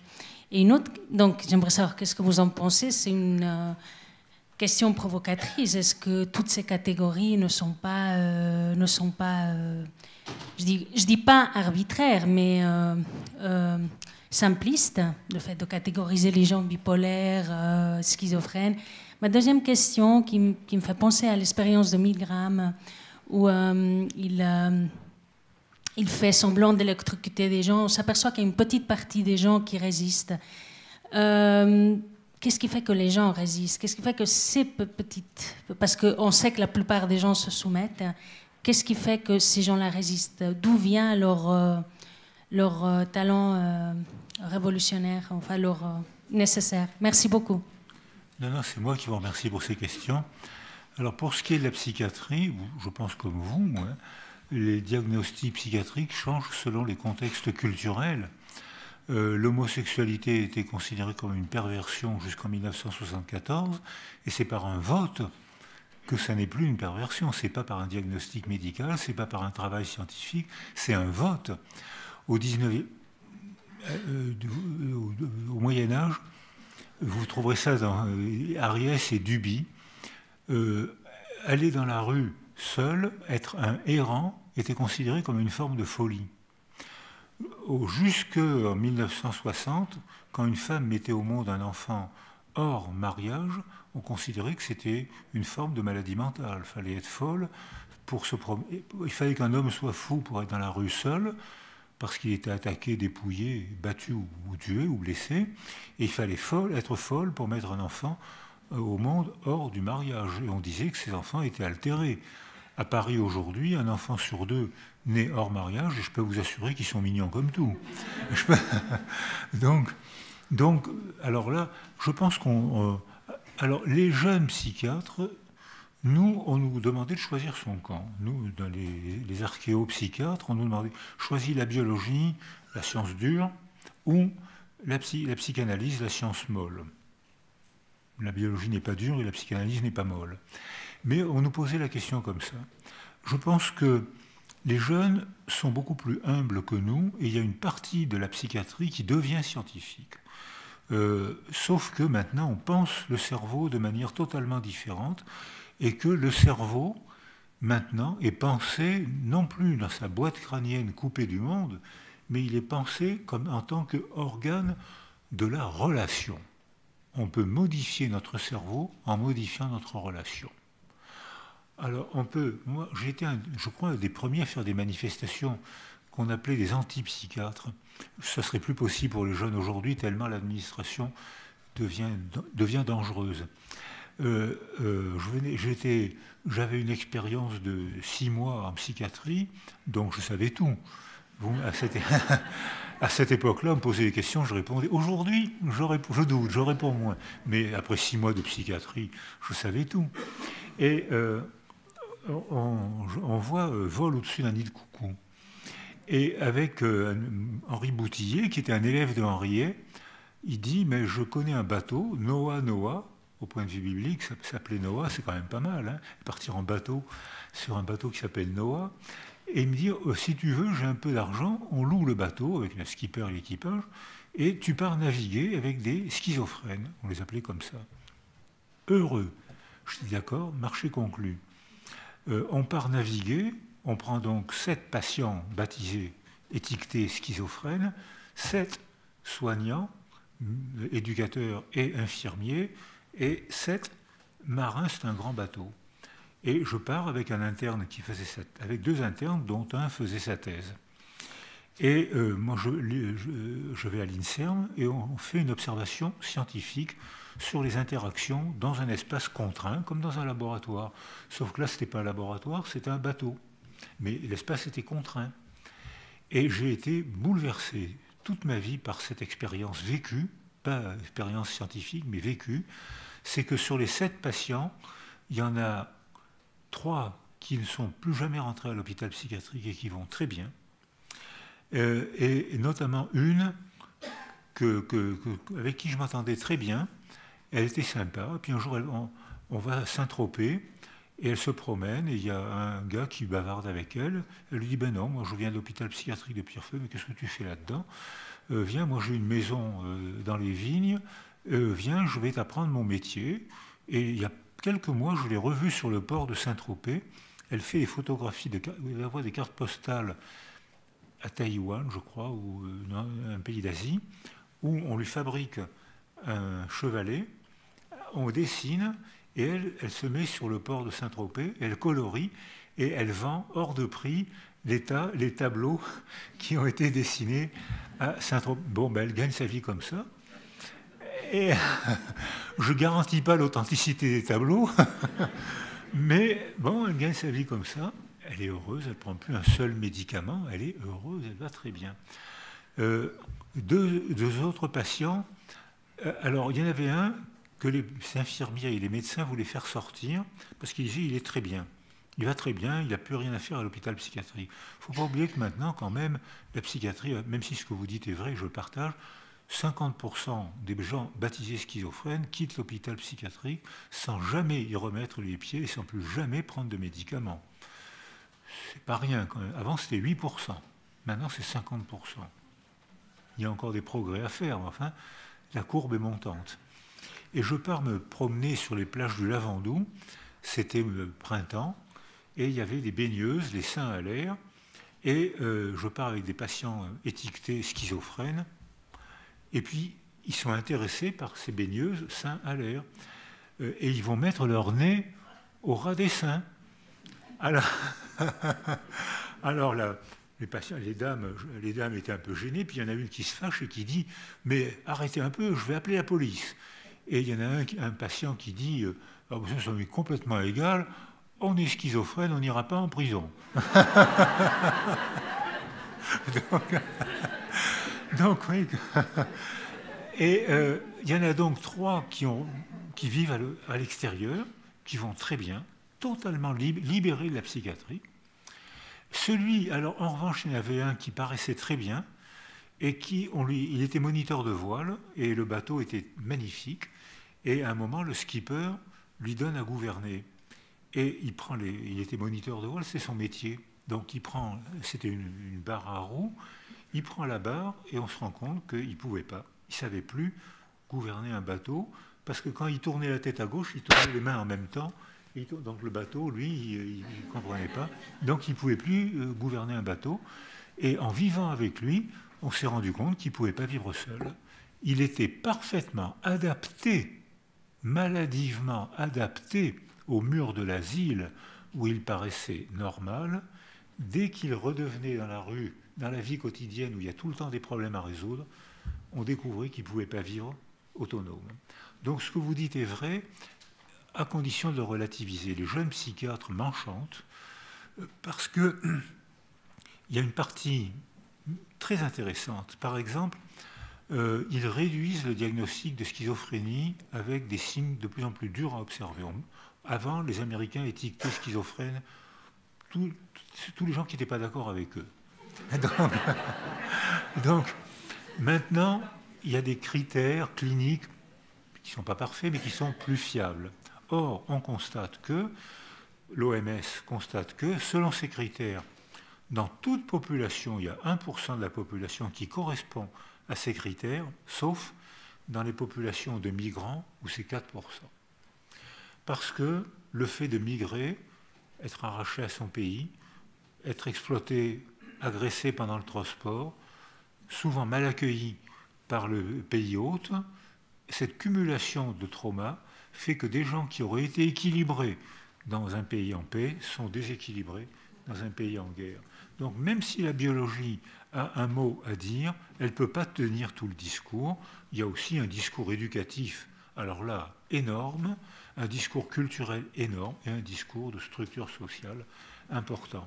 Donc c'est pour ça que les jeunes travaillent de plus en plus en équipe, comme je le fais depuis 30 ou 40 ans. J'ai toujours travaillé en équipe, parce qu'on ne peut pas tout savoir à nous tout seuls, donc il faut se mettre à plusieurs. Et la religion joue un rôle important dans la protection et dans la résilience. On sait que toutes les religions sont un effet protecteur en cas de traumatisme. Maintenant, on sait l'évaluer, et pas populationnellement, psychologiquement. On sait l'évaluer. La religion a un effet protecteur à condition de ne pas dériver vers le fanatisme, qui est une forme, qui est un régime, un langage totalitaire qui mène à la guerre de religion. Mais si on a une religion ouverte, comme on dit, à ce moment-là, c'est un mécanisme de protection. Il n'y a pas une seule culture humaine sans religion, donc la religion fait partie de la condition humaine, donc c'est nécessaire et donc respectable, mais pas le fanatisme. Peut-être quelqu'un d'autre, peut-être une... Non, non. Est-ce qu'il y a encore une dernière question, peut-être? Ok. Alors, tout derrière, ça sera la dernière.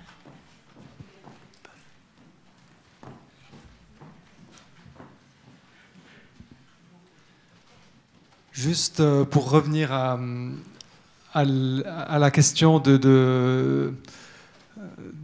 enfin, comment expliquer que des gouvernements, comme la France, comme les grandes démocraties, réagissent à des actes finalement issus du totalitarisme, qui sont des actes de terrorisme, par exemple, plutôt que de développer les moyens dans les banlieues pour amener à une meilleure collaboration entre les différentes communautés.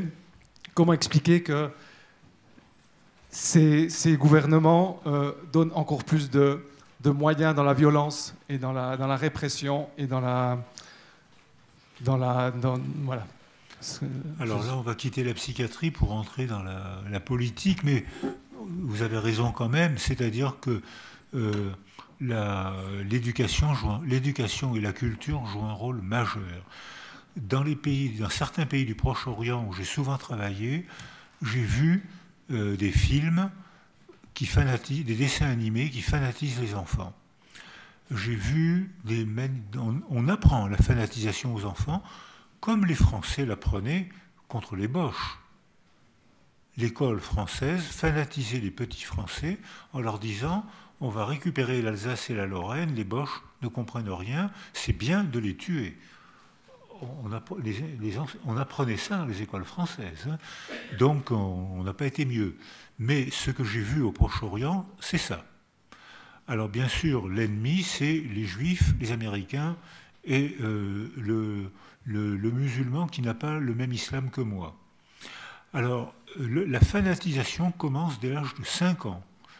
J'ai vu des gosses mignons comme tout, des éducateurs, comme dans l'Allemagne ou comme dans la France, dans les entre-deux-guerres, fanatiser les enfants. J'ai vu dans des instants où il y a un régime totalitaire qui impose un seul discours, on prépare la guerre. Parce que la mort de l'autre devient une promotion. Alors, on peut lutter contre ça par la culture et par l'art, comme cherchent à le faire beaucoup de gens dans les pays du Proche-Orient. Quant aux terroristes français, c'est des gogos, c'est des pigeons qui se sont fait exploiter par des sectes. Le CNRS a publié il n'y a pas longtemps une enquête sur ces enfants, ces adolescents.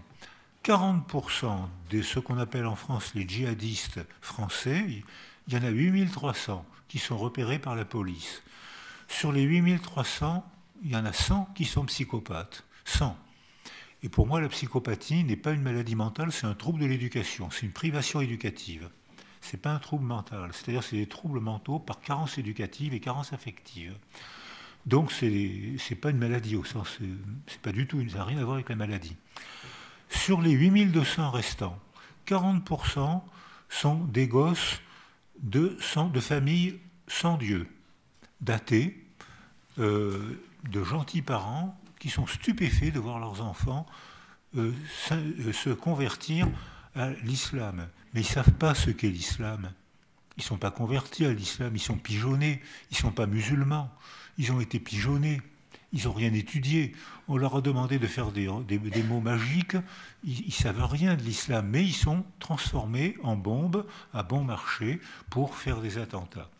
40% sont des enfants de musulmans, de gentilles familles musulmanes qui n'ont qu'une idée en tête, s'intégrer, apprendre la langue, les coutumes et travailler dans le pays hôte, et qui sont malheureux et stupéfaits de voir leurs enfants connaître cette dérive et se faire pigeonner aussi.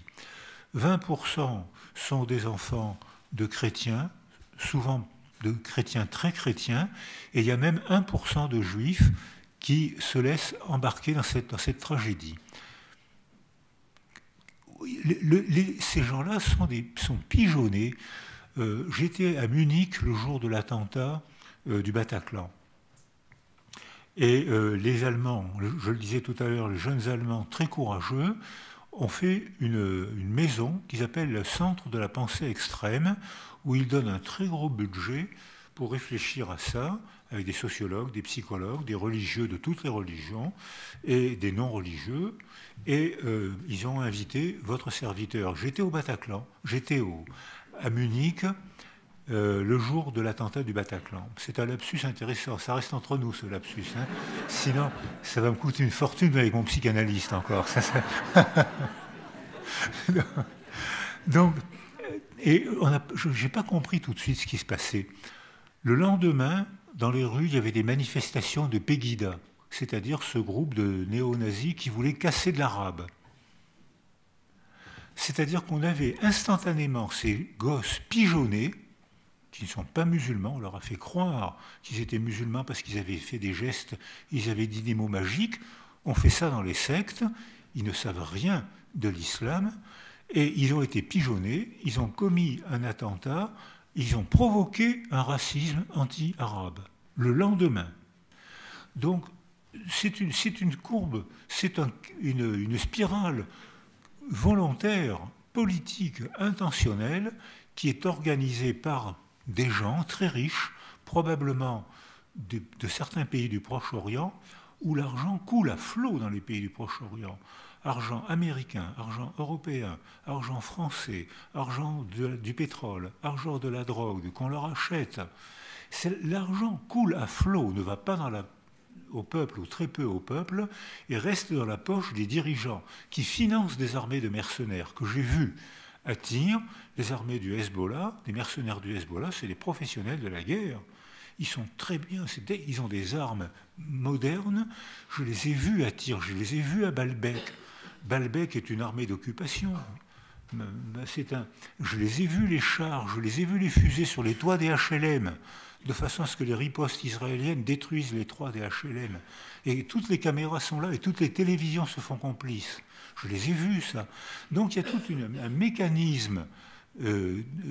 mécanisme de chaos, de radicalisation qui est mis en place, comme on l'a connu, ou dans les années 30 en Europe, où le communisme renforçait le fascisme, qui renforçait le communisme, jusqu'à la tragédie que vous connaissez.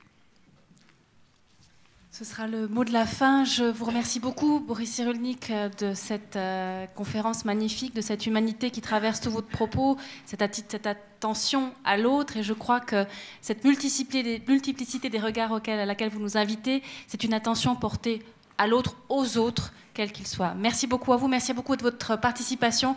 Et je crois qu'il y a des livres, si jamais, puis que M. Cyrulnik se prêtera à quelques dédicaces. Bonne fin de soirée à tous. Merci.